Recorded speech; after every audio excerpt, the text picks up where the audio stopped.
మహిమరాజా యేసుక్రీస్తు ప్రభువా, నీవే నా ప్రాణమునైనా, నీవే నా జీవం తండ్రి. అయ్యా నీకే మహిమ నాయన. మాతో మాట్లాడు ప్రభు అని అందరూ కూడా ప్రభు స్తుతిద్దాం. ఆయన నామాన్ని కనపరుచుకుందామండి. హల్లెలూయా హల్లెలూయా. మహిమ మహిమ మహిమ దేవానికి స్తోత్రం స్తోత్రం. హల్లెలూయా. అందరూ కూడా రెండు చేతులెత్తి మనం ప్రభు స్తుతిద్దాం పిల్లలు. ప్రభు మా మధ్యకు రండి నాయన. ఈ చిన్న ప్రభుని దాసుని బట్టి నువ్వు అంతా మాట్లాడండి ప్రభు అని అందరూ కూడా ప్రభు స్తుతిస్తూ మరి దేవుని ఘనపరుచుకున్నాం పిల్లలు. హల్లెలూయా హల్లెలూయా హల్లెలూయా. మహిమ మహిమ మహిమ దేవానికి స్తోత్రం తండ్రి. హల్లెలూయా హల్లెలూయా హల్లెలూయా. స్తోత్రం స్తోత్రం. నీవే నా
హల్లెలూయా.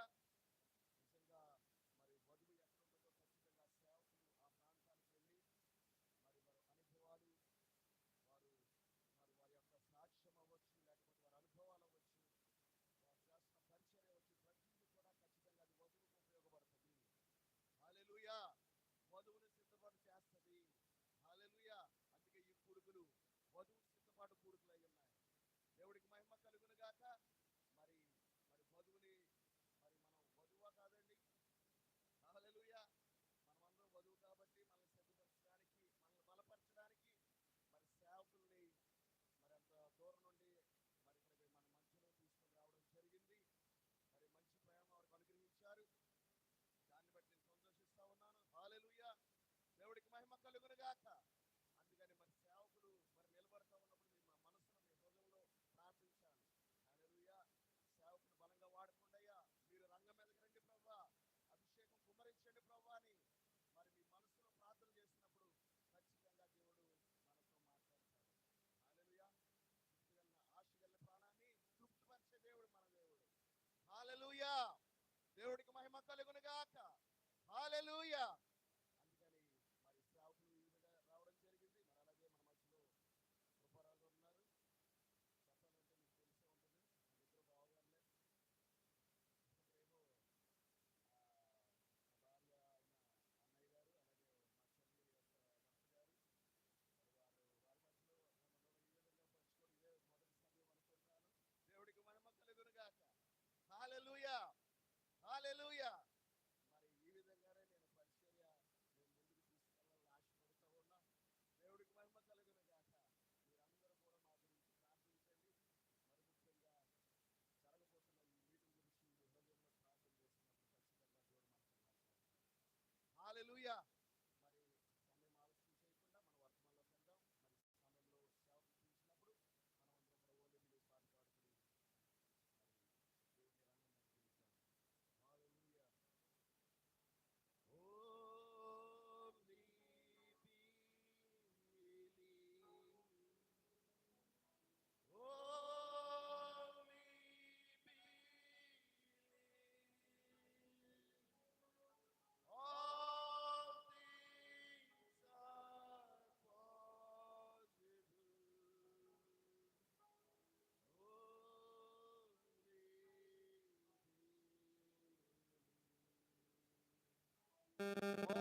మరి మన మంచి సహోదరుడైనటువంటి స్పండానియల్ గారు அவர்களுடைய ரெக்கமெண்டேஷனில் அருமையான ஐயா அவர்கள் எங்களை ஏற்றுக்கொண்டிருக்கிறார்கள். ఆయన యొక్క రికమెండేషన్ ద్వారానే మరి సోదరు లినోష్ గారు మమ్మల్ని ఆహ్వానించడం జరిగింది ఇక్కడికి. ஐயாவை நான் அநேக கூட்டங்களில் பார்த்திருக்கிறேன். మరి నేను అలాగే మరి సోదరులు ఇద్దరం కూడా మరి కొంచెం అనేకమైనటువంటి కూడికలు మేము కలిగి ఉన్నాం. ఇది குண்டூரில் பார்த்திருக்கிறேன், பிடுகிராலாவில் பார்த்திருக்கின்றேன், அநேக முறை யூடியூப்லேயே நான் பார்த்திருக்கின்றேன். గుంటూరులో మరి చూశాను, పిడిగిరాల్లో చూశాను, అనేకమైన ప్రాంతాల్లో నేను చూశాను. ఆయన அவருடைய நல்ல பாடகர், ఆయన గొప్ప పాటగారు. ఆయన தேவன் அவருக்கு கொடுத்த வரங்கள், దేవుడు ఆయనకి ఇచ్చినటువంటి గొప్ప వరం అది. సింగర్. தேவனுடைய தீர்க்கதரிசி செய்தி என்ன சொல்லுகிறது? దేవుని యొక్క ప్రవక్త మరి ఆయన వర్తమానం ఈ రకంగా చెప్తున్నాడు. தேவன் பாடலில் இருக்கிறார், దేవుడు పాట మూలంగా కూడా ఆయన కార్యం జరిగించే దేవుడు. தேவன் இசையில் இருக்கிறார், దేవుడు మరి సంగీతంలో కూడా ఆయన కార్యం జరిగించాడు. தேவன் வார்த்தையில் இருக்கின்றார், దేవుడు వాక్యము ద్వారా కూడా ఆయన కార్యాలు జరిగించాడు. தேவன் சபையில் இருக்கின்றார். దేవుడి యొక్క మందిరంలో ఉన్నాడు ఆయన. இப்பொழுது தேவன் மனவாட்டிக்குள்ளாக இருக்கிறார். ఇప్పుడు దేవుడు తన యొక్క వధువులో ఉన్నాడు ఆయన. హల్లెలూయా, ఆమేన్. சந்தோஷமான ஒரு செய்தி. సంతోషకరమైనటువంటి ఒక వర్తమానం ఇది. ஆகவே மிகுந்த சந்தோஷத்தோடு நாம் கூடி வந்திருக்கின்றோம். అందుకని మనం అందరం కూడా చాలా సంతోషంగా ఇక్కడ మనందరం కూడి వచ్చాము ఇక్కడికి. கர்த்தருடைய நாமம் மகிமைப்படுவதாக. దేవుని యొక్క నామము మహిమపరచబడును గాక. ఆమేన్. இப்பொழுது நாம் நின்று கொண்டிருக்கின்ற வேளையில் ఇప్పుడు మనము నిలబడుతున్న సమయంలో யோவான் எழுதின சுவிசேஷம் 5ஆம் அதிகாரம் యోహాను సువార్త 5వ అధ్యాయము 1-9 வசனங்களை வாசிப்போம். యోహాను సువార్త 5వ అధ్యాయము 1 నుంచి 5 వచనాలు చదువుకుందాం. நான் ஒரே ஒரு வார்த்தையை ஆங்கிலத்தில் வாசிக்கின்றேன், நேரத்தை மிச்சப்படுத்துவதற்காக இவர் தெலுங்கில் வாசிப்பார். నేను ఒకే ఒక వచనాన్ని నేను మరి ఇంగ్లీష్ లో చదివిన తర్వాత దేవుని యొక్క దాసులు మరి తెలుగులో చదువుతారు ఆయన.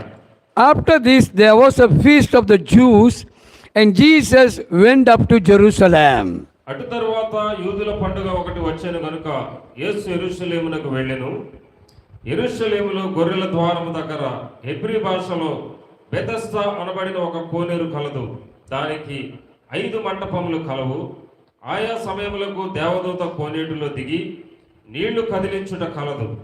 నీరు కదిలింపబడిన పిమ్మట మొదట ఎవడు దిగునో వాడు ఎట్టి వ్యాధి గలవాడైనను బాగుపడును. కనుక ఆ మంటపములలో రోగులు, గుడ్డివారు, కుంటివారు, ఊచకాలు చేతులు గలవారు గుంపులుగా పడి ఉండిరి.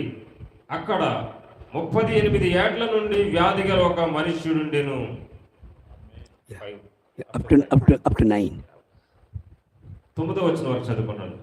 యేసు వాడు పడి ఉండేట చూచి వాడప్పటికి బహుకాలం నుండి ఆ స్థితిలో ఉన్నాడని ఎరిగి స్వస్థపడగోరుచున్నవా అని వారిని అడుగగా ఆ రోగి, అయ్యా, నీళ్లు కదిలింపబడినప్పుడు నన్ను కోనేటిలోనికి దించుటకు నాకు ఎవడనూ లేడు గనుక నేను వచ్చినంతలో మరి ఒకడు నాకంటే ముందుగా దిగునని ఆయనకు ఉత్తరం ఇచ్చెను. యేసు, నీవు లేచి నీ పరిపెత్తుకుని నడుమని వారితో చెప్పగా వాడు వెంటనే వాడు స్వస్థత నుండి తన పరిపెత్తుకొని నడిచెను. ஆமென். ఆమేన్. கர்த்தர் தாமே ஆசீர்வதிப்பாராக வார்த்தைகளை. దేవుడు తన యొక్క వాక్యము ఆశీర్వదింపబడిన గాక. நீங்கள் யாவரும் அமரலாம். మీరందరూ కూడా మరి దయచేసి కూర్చోవచ్చండి. வாசிக்கப்பட்டதான வார்த்தையை பார்ப்போமானால் చదవబడిన వాక్య భాగాన్ని కనుక మీరు చూసినట్లయితే ஏறத்தாழ இது 2000 ஆண்டுகளுக்கு முன்பாக நடந்த ஒரு சம்பவம். ఇది 2000 సంవత్సరాల క్రితం జరిగినటువంటి ఒక మరి కార్యముగా ఇక్కడ మనకు కనబడతా ఉంది. எங்கே நடந்ததென்றால் எருசலேமின் தேவாலயத்தில் நடந்தது. ఎక్కడ జరిగింది అంటే యెరూషలేములోని దేవాలయంలో ఈ కార్యం జరిగినట్లుగా మనకు కనబడతా ఉంది. ஏன் எதற்காக இயேசு எருசலேமுக்கு சென்றார்? ఎందుకని యేసు ప్రభువారు యెరూషలేములకు వెళ్ళారు ఆయన? அதுவும் அவர் பண்டிகை நாளிலே அங்கே சென்றார். అది కూడా ఆయన పండుగ దినములో మరి ఆయన అక్కడికి వెళ్ళినట్లు ఇక్కడ మనం చదువుతా ఉన్నాం. ஆனால் எபிரேய பாஷையில் பெதஸ்தா என்னப்பட்ட ஒரு குளம் அங்கே இருக்கிறது.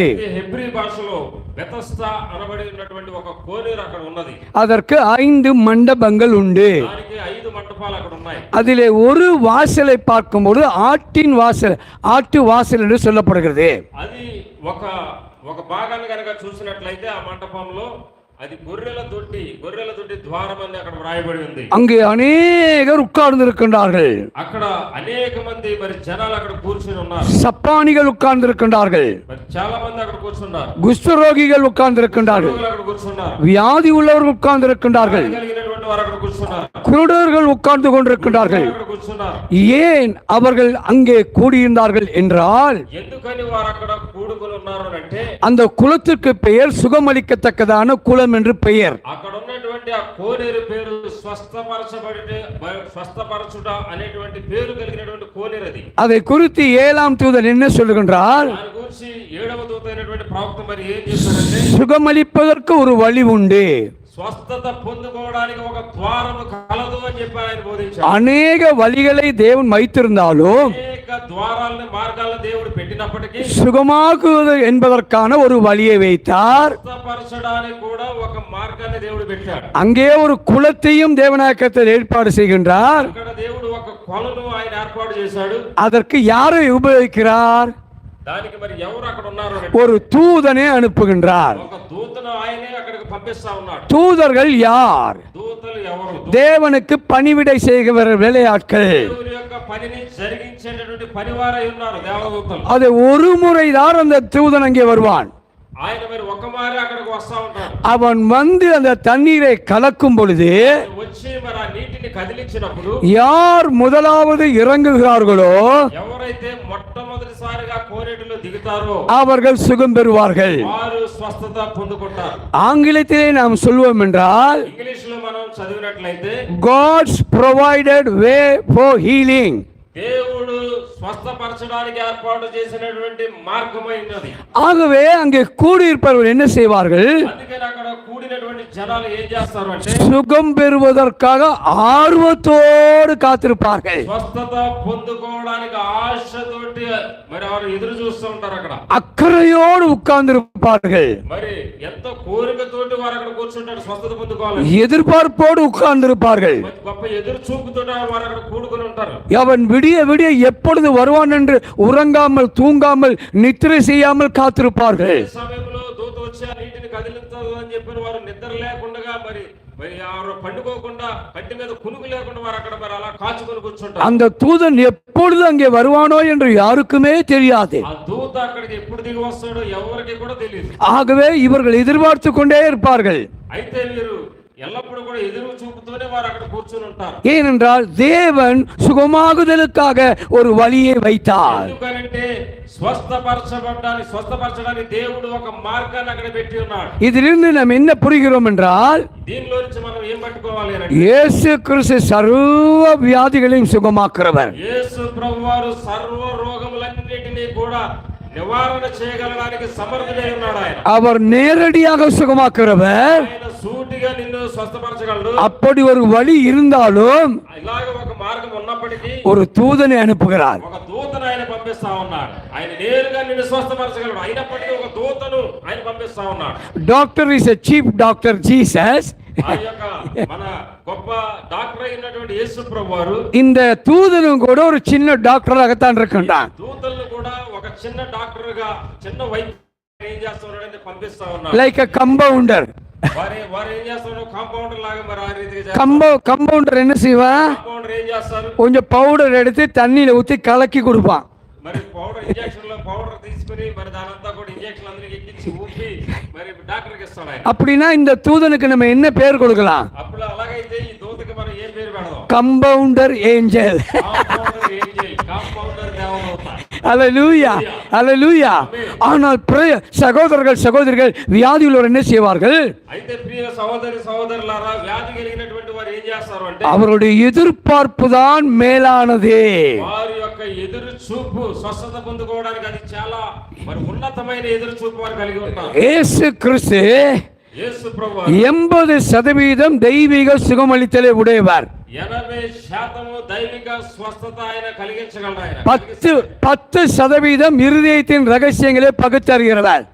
ఒక 10% హృదయ రహస్యాలను తెలియపరచడానికి ఆయన ఉపయోగిస్తా ఉన్నాడు. 10% தான் வார்த்தையை பிரசங்கிக்கிற ஊழியம். 10% మాత్రమే ఈ యొక్క వర్తమానం ద్వారా ప్రసంగించడానికి ఆయన అవకాశం. அதே ஊழியத்தை தீர்க்கதரிசியின் மூலமாக செய்தார். అదే పరిచర్యను దేవుడు ప్రవక్త ద్వారా జరిగించాడు. இப்பொழுது சபைக்கு அந்த மூன்றையும் செய்ய அதிகாரம் கொடுத்திருக்கின்றார். ఇప్పుడు మరి సంఘానికి ఆ మూడు చేసేటటువంటి అధికారం ఇచ్చాడు దేవుడు. ஆம், ஆகவேதான் சுவிசேஷத்தில் சொல்லுகிறார், అందుకని ఈ యొక్క సువార్తలో మరి ఈ రీతి చెప్పబడింది, தெய்வீக சுகமளித்தல் பிரசங்கிக்காமல் ஒரு சுவிசேஷம் ஆகாது. దైవికమైన స్వస్థత గురించి ప్రసంగం చేయకోకుండా ఆ యొక్క సువార్త లేదా ఆ యొక్క ప్రసంగం ఎంత మాత్రం కూడా ముగించబడకూడదు. హల్లెలూయా. ఆగవేதான் సువిశేషం ప్రసంగిக்கப்படுகிறது.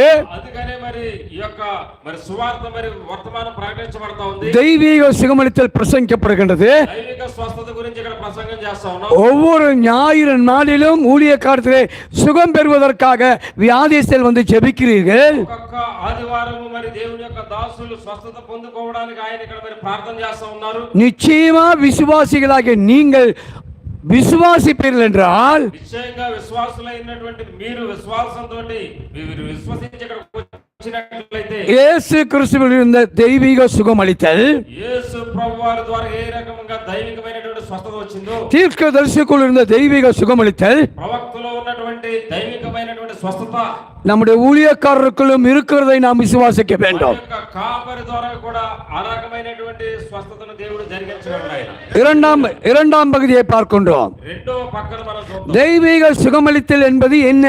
దైవిక స్వస్థత అంటే ఏమిటి? இந்த கடைசி கால செய்தி கொடுக்கின்றது. ఈ యొక్క చివరి కాలపు వర్తమానం చెప్తా ఉంది. தெய்வீக சுகமளித்தல் என்பது இயேசு கிறிஸ்துடைய உயிர்த்தெழுந்த அச்சாரம். దైవిక స్వస్థత అనగా ఈ యొక్క చివరి కాల వర్తమానం ఏం చెప్తా ఉందంటే యేసు ప్రభువారు తిరిగి పునరుద్ధానుడై ఉన్నాడనేదే ఒక గుర్తుగా ఈ యొక్క దైవిక స్వస్థతను పొందుకోవడం. அந்த அடையாளம் சபையில் இருக்கின்றது. దేవుడు దాన్ని ఒక గుర్తుగా సంఘానికి ఇచ్చాడు. దేవుడు ఇప్పుడు ஆர்ச்சி பிஷப்புக்கு அதிகாரம் இல்லை, ఆర్చ్ బిషప్‌కి ఆ యొక్క అధికారాన్ని దేవుడు ఇవ్వలేదు. போப்பாண்டவருக்கு அதிகாரம் இல்லை. దేవుడు అధికారాన్ని ఇవ్వలేదు. இந்த செய்தி சொல்லுகின்றது ఈ వర్తమానం సెలవిస్తా ఉంది தேவ தூதர்களுக்கும் அதிகாரம் இல்லை. దేవదూతలకు కూడా ఈ యొక్క అధికారం లేదు. தேவ தூதர்களை காட்டிலும் அமர்ந்திருக்கின்ற மனமாட்டியாக உங்களுக்கு அதிகாரம் உண்டு. దేవదూతల కంటే కూడా దేవుడు ఎన్నుకున్నటువంటి వధువుకి దేవుడు అధికారం ఇచ్చాడు. ఆయన ஆங்கிலத்தில் சொல்லணும்னால் மோஸ்ட் பவர்ஃபுல். ఇదిగో ఇంగ్లీష్ లో చెప్పాలంటే మోస్ట్ పవర్ఫుల్ అంటే అతి గొప్ప మరి శక్తివంతమై ఉన్నది. அது தேவ தூதர்களுக்கும் இல்லை, అది ఏ దూతలకు కూడా అనుగ్రహింపబడలేదు. எந்த விதமான உலகத்தில் இருக்கின்ற நியாயாதிபதிக்கும் இல்லை, ఇదిగో గొప్ప న్యాయాధిపతులు కూడా ఆ యొక్క పవర్ ఇవ్వలేదు. உலகத்தினுடைய அரசியல் தலைவர்களுக்கும் இல்லை. లోకంలోని గొప్ప గొప్ప రాజకీయ నాయకులకు అధికారులకు దేవుడు ఇవ్వలేదు. ஆனால் உங்களுடைய கரத்திலே கொடுத்திருக்கிறார். దేవుడు ఆ యొక్క శక్తిని మీ యొక్క చేతుల్లో పెట్టాడు. ఆయన ஆமென், ఆమేన్. ஹல்லேலூயா.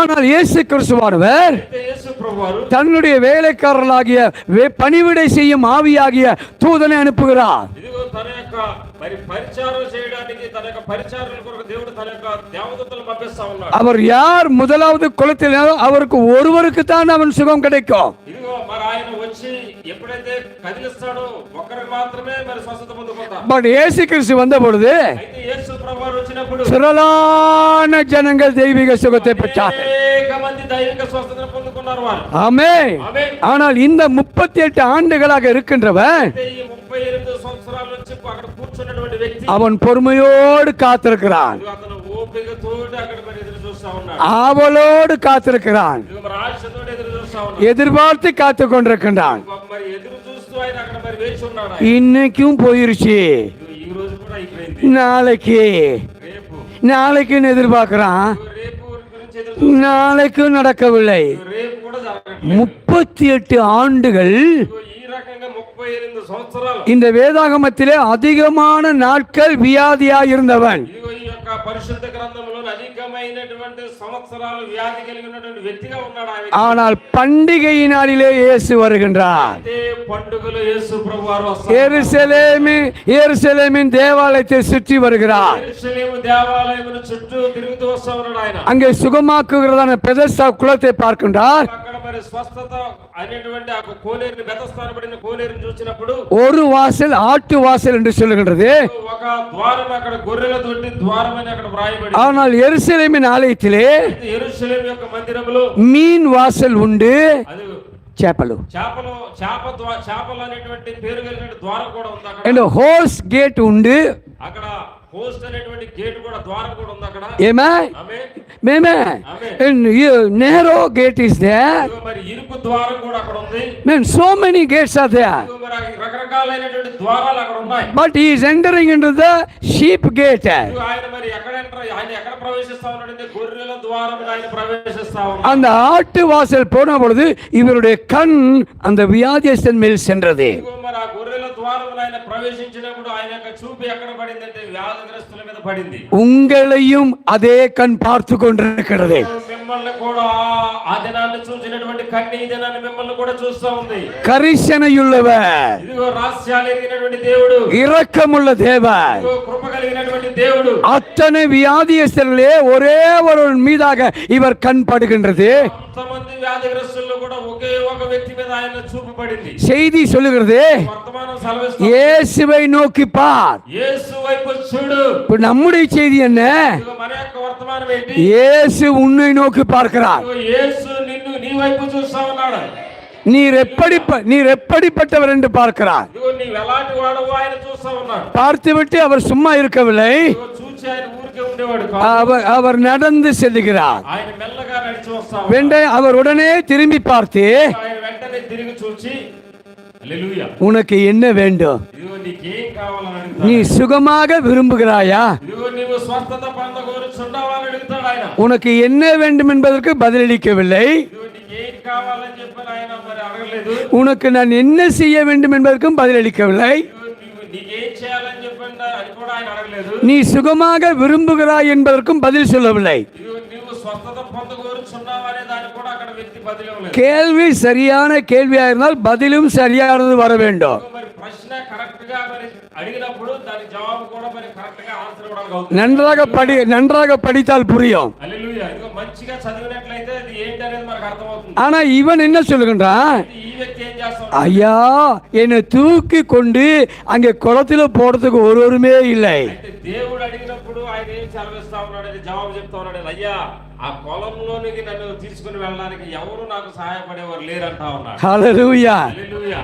Question and answer. ఇదిగో మరి ఇక్కడ ప్రశ్న మరియు జవాబు ప్రియమైన దేవుని బిడ్డలారా. Question is different, answer is different. వచ్చేదేమో ఒక రకమైన ప్రశ్నేమో ఒక రకమైనది. ఆయన అడుగుతా ఉన్నాడు, ఏమీ స్వస్థత పొందగోరుచున్నావు అని అడుగుతున్నాడు. ஆனா அது இல்ல. ఆయన ఏం జవాబు చెప్పాలి? అయ్యా అవునని చెప్పాలా. కానీ ఏం చెప్తా ఉన్నాడు?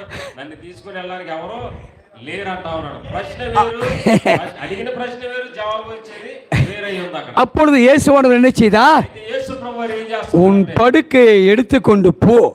నీ పరుపు ఎత్తుకుని పో అంటా ఉన్నాడు ఆయన. ஆமென். ஹalleluya. ఆమేన్. హల్లెలూయా.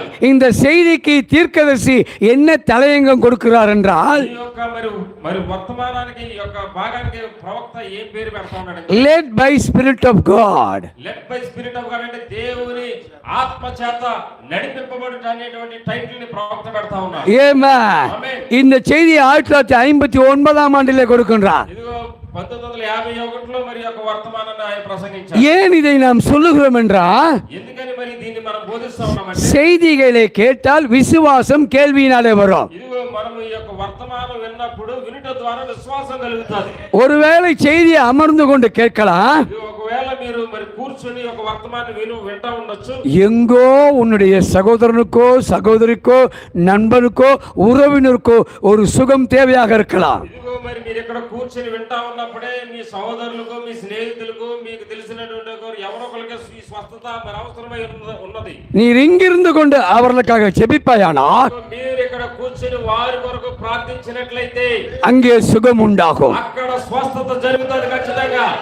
தீர்க்கதரிசியை வழிநடத்த ஒரு தூதனை தேவன் அனுப்புகிறார். ఇదిగో దీర్ఘ ప్రవక్తను నడిపించడానికి కూడా ఒక దూతను దేవుడు పంపుతున్నాడు. 1946ஆம் ஆண்டிலிருந்து பரலோகத்திலிருந்து வந்த தூதன் அவரோடு நடக்கிறார், அவரோட போகிறார், அவரோட நிற்கிறார். ఇదిగో 1946 సంవత్సరంలో దేవుడు తన యొక్క ప్రవక్త కొరకు పంపించినటువంటి దేవదూత ఆయనతో పాటు నడుస్తా ఉన్నాడు, ఆయనతో పాటు కూర్చుంటా ఉన్నాడు. ఆయన ఎక్కడెక్కడికైతే వెళ్తా ఉన్నాడు ఆ ప్రదేశంలో కూడా ఆ యొక్క దూత వెళ్తా ఉన్నాడు. ஒரு நாள் அந்த தூதன் அவரை விட்டு வேறொரு இடத்துக்கு போய்விட்டார். ఇదిగో ఒక దినాన్ని ఆయన కొరకు వచ్చినటువంటి దూత ఆయన్ని విడిచి వేరొక ప్రదేశానికి వెళ్ళిపోయాడు. அப்பொழுது நடந்து வருகின்ற போது ஒரு வியாதியுள்ளவன் நடந்து வந்து கொண்டிருக்கின்றான். ఆ సమయంలో ఒక వ్యాధిగ్రస్తుడు ఆయన ముందు నడుచుకుంటూ వస్తాడు. அந்த தூதன் அவனை சந்தித்து ఇదిగో ఆ యొక్క దూత మరి ఆయన్ని దర్శించి வில்லியம் பிரெனம் என்பவர் கூட்டம் நடத்தி கொண்டிருக்கின்றார். ఇదిగో విలియం బ్రనమ్ గారు ఒక కూటాన్ని అక్కడ నడిపిస్తా ఉన్నాడు. அந்த கூட்டத்துக்கு நீ போ, ఆ కూడికకు గనుక నువ్వు వెళ్ళినట్లయితే ఆ మీటింగ్ కి அங்கே நீ சுகம் பெறுவாய். అక్కడ నీవు స్వస్థత పొందుకుంటావని మన దూత ఆ యొక్క వ్యాధిగ్రస్తుని దర్శించి చెప్తున్నాడు ముందుగానే. என்னத்தை புரிந்து கொள்றோம்? మరి దాని నుంచి మనం ఏం అర్థం చేసుకుంటాం? ஆவியானவருடைய வழி நடத்துதல். ఇదిగో మరి పరిశుద్ధాత్ముడే మనల్ని నడిపించేవాడై ఉన్నాడు. அதற்கு தீர்க்கதரிசி என்ன சொல்கின்றார்? దానికి ప్రవక్త ఏం చెప్పారు? Making a way for getting sickness healing. ఇదిగో మరి ద్వారమును తెరుచుట ఎవరి కొరకు అంటే రోగుల కొరకు, వ్యాధిగ్రస్తుల కొరకు. அதோடு மாத்திரமல்ல, అంత మాత్రమే కాదు, அந்த தூதன் அணுகுமுறை சொல்லுகின்றான். ఇదిగో మరి ఆ దూతను ఆయన అక్కడ కూర్చోమని కూడా చెప్తా ఉన్నాడు. அவருக்கு அப்ரோச் எப்படி பண்ண வேண்டும் என்று சொல்லுகின்றார். ఆయన ఏం చేయాలో అవన్నీ కూడా ఆయన బోధిస్తా ఉన్నాడు. இந்த సభைக்குள்ள கூட ஏதோ ஒரு நேரம் ஓடி வர முடியாது. ఇదిగో మీ యొక్క ఈ సంఘానికి కూడా మీరు ఊరికే అలాగా పరిగెత్తుకొని రావడం కాదు. இது రాజ మాళిகை, ఇదిగో ఇది రాజ భవనమైన, இது ராஜாவுடைய சமூகம், ఇదిగో రాజు యొక్క పిల్లలు కూర్చునేటువంటి స్థలం. இது சுகமளிக்கும் கூடாரம், ఇదిగో దేవుడు స్వస్థపరిచేటువంటి గొప్ప స్థలం ఇది. இது நியாய தீர்ப்பு மன்றம், ఇది న్యాయ తీర్పు ఒక సింహాసనమైనది. உலகத்தை ஆளுகை செய்பவரது சிங்காசனம், ఇదిగో గొర్రెలు నడిపించేటువంటి ఒక గొప్ప సింహాసనం ఇక్కడ ఉంది. பயபக்திக்குரிய இடம், ఇదిగో భయభక్తులలో నడిపించేటువంటి ఒక ప్రదేశమైనది. இது பரிசுத்த ஸ்தலம். ఇది పరిశుద్ధ స్థలమైనది. ఇది தேவன் மாத்திரமல்ல, தேவ தூதர்களும் வாசம் பண்ணுகிற இடம். దేవుడు మాత్రమే కాదు, దేవుని యొక్క దూతలు కూడా నివాసం చేసేటువంటి స్థలమైనది స్థలం. ஆகவே சுகம் பெறுவதற்கான வழியை தேவன் உண்டாக்குகிறார். అందుకనే స్వస్థత పొందుకోవడానికి కూడా దేవుడు ఒక మార్గాన్ని కలిగి ఉన్నాడు. ఆయన அதே விதமாக ఆ విధంగానే தேவன் மிகாவேலை யூஸ் பண்ணுகிறார். దేవుడు మిఖాయేలును కూడా ఆయన మరి యూజ్ చేసుకుంటూ ఉన్నాడు, ఉపయోగించుకుంటూ ఉన్నాడు. ஏமன் தேவன் கேப்ரியலை உபயோகப்படுத்துகிறார். గాబ్రియేలు దేవదూతను కూడా ఆయన మరి ఉపయోగించుకుంటూ ఉన్నాడు. தேவன் ரஃபேல் தூதனை உபயோகப்படுத்துகிறார். రాఫేల్ అనేటువంటి దేవదూతను కూడా ఉపయోగించుకుంటూ தேவன் உரியேல் என்ற தூதனை உபயோகப்படுத்துகிறார். గాబ్రియేలు అనేటువంటి దేవదూతను కూడా ఉపయోగించుకుంటూ ఉన్నాడు. தேவ சமூகத்திலே அநேக தூதர்கள் இருக்கின்றார்கள். దేవుని యొక్క సముఖములో అనేక మంది దేవదూతలు అక్కడ ఉన్నారు. ஆனால் நாம் பெற்றுக்கொண்ட ஊழியம் என்னவென்றால், అయితే మనము ఈ దినాన్ని కలిగి ఉన్నటువంటి పరిచర్య ఏంటిది? వర్తమానం ఏంటి? முதலாவது சுகமளித்தல், మొట్టమొదటిది స్వస్థత పొందుకో. இரண்டாவது இருதயத்தின் ரகசியங்களை பகுத்தறிதல், రెండో పరిచర్య ఏంటిదంటే హృదయం యొక్క రహస్యములను తెలుసుకోవడం. மூன்றாவது வார்த்தையை வெளிப்படுத்துதல். మూడవదిగా వాక్యం యొక్క ప్రత్యక్షత, இ- బయలుపాటు. இதை மூன்றையும் தேவனுடைய தீர்க்கதரிசி சொல்லும் பொழுது, మూడు కార్యాలు దేవుని యొక్క ప్రవక్త మరి మాట్లాడుతున్నప్పుడు முதலாம் இழுப்பு, இரண்டாம் இழுப்பு, மூணாம் இழுப்பு, మొదటి ఈడుపు, రెండవ ఈడుపు, మూడవ ఈడుపు అని మాట్లాడుతున్నాడు. இயேசு கிறிஸ்துவின் ஊழியத்தில் 3 இழுப்புகளும் இருந்தன. ప్రభు వారి యొక్క పరిచర్యలో ఈ మూడు రకాలైనటువంటి ఈడ్పులు జరిగాయి. இந்த கடைசி நாட்களே தீர்க்கதரிசியின் ஊழியத்திலே 3 இழுப்புகள். ఈ యొక్క చివరి కాలంలో ప్రవక్త యొక్క పరిచర్యలో కూడా ఈ మూడు రకాలైనటువంటి ఈడ్పులు జరిగాయి. அப்படியானால் இங்கே అలాగైతే మరి ఈ రోజు ఈ దినాన్ని மணமாட்டின் வாயிலாக వధువు యొక్క మూలముగా 3 இழுப்பு ஊழியங்களும் நடைபெறும். ఇదిగో మూడు రకాలైనటువంటి పరిచర్యలు వధువు ద్వారాగా జరగవలసి ఉన్నది. அந்த ஊழியங்கள் நடைபெறாமல் எடுத்துக்கொள்ளப்படுவதில்லை. ఇదిగో మరి ఈ యొక్క మూడు ఈడ్పులు జరగకుండా ఎత్తపాటు అనేది జరగదు. அதற்கு செய்தி என்ன சொல்கிறது? దానికి వర్తమానం ఏం చెప్తుందంటే, 3ஆம் இழுப்பின் ஊழியங்களில் మూడు రకాలైనటువంటి ఆ ప్రత్యక్షత కలిగినటువంటి ఈ యొక్క మూడవ ఈడ్పులో தேவ தூதர்கள் நம்மோடு நடப்பார்கள். దేవుని యొక్క దేవదూతలు మనతో పాటుగా నడుస్తారంట. அது தேவ தூதர்களின் ஊழியம். అది దేవదూతల యొక్క పరిచర్యది. தேவ தூதர்கள் நம்மோடு சேர்ந்து நடப்பார்கள். దేవుని యొక్క దూతలు మనతో పాటుగా కూడి నడుస్తారు వారు. நீங்கள் கேட்கலாம் கேள்வி, మీరు అడగొచ్చు ఈ ప్రశ్న, தேவ தூதர்கள் நடப்பார்களா? దేవుని యొక్క దూతలు మనతో నడుస్తారా? ஆபிரகாம் வீட்டுக்கு 3 பேர் நடந்து போனாங்களே. అబ్రహాము గారి దగ్గరికి 3 దేవదూతలు వెళ్ళారు. ஏமே கேப்ரியேல் நடக்கலையா? గాబ్రియల్ ఆయనతో పాటు నడవలేదా? மிகாவேல் நடக்கலையா? మిఖాయేలు ఆయనతో పాటు నడవలేదా? அதே விதமாக தேவ தூதர்கள் ఆ విధంగానే దేవుని యొక్క దేవదూతలు நம்மோடு நடப்பார்கள். మనతో పాటుగా నడుస్తారు వారు. கடைசி காலத்தின் செய்தியின் கடைசி செய்தி, ఇదిగో ఈ చివరి కాలం యొక్క వర్తమానము చివరి వర్తమానమై ఉన్నది.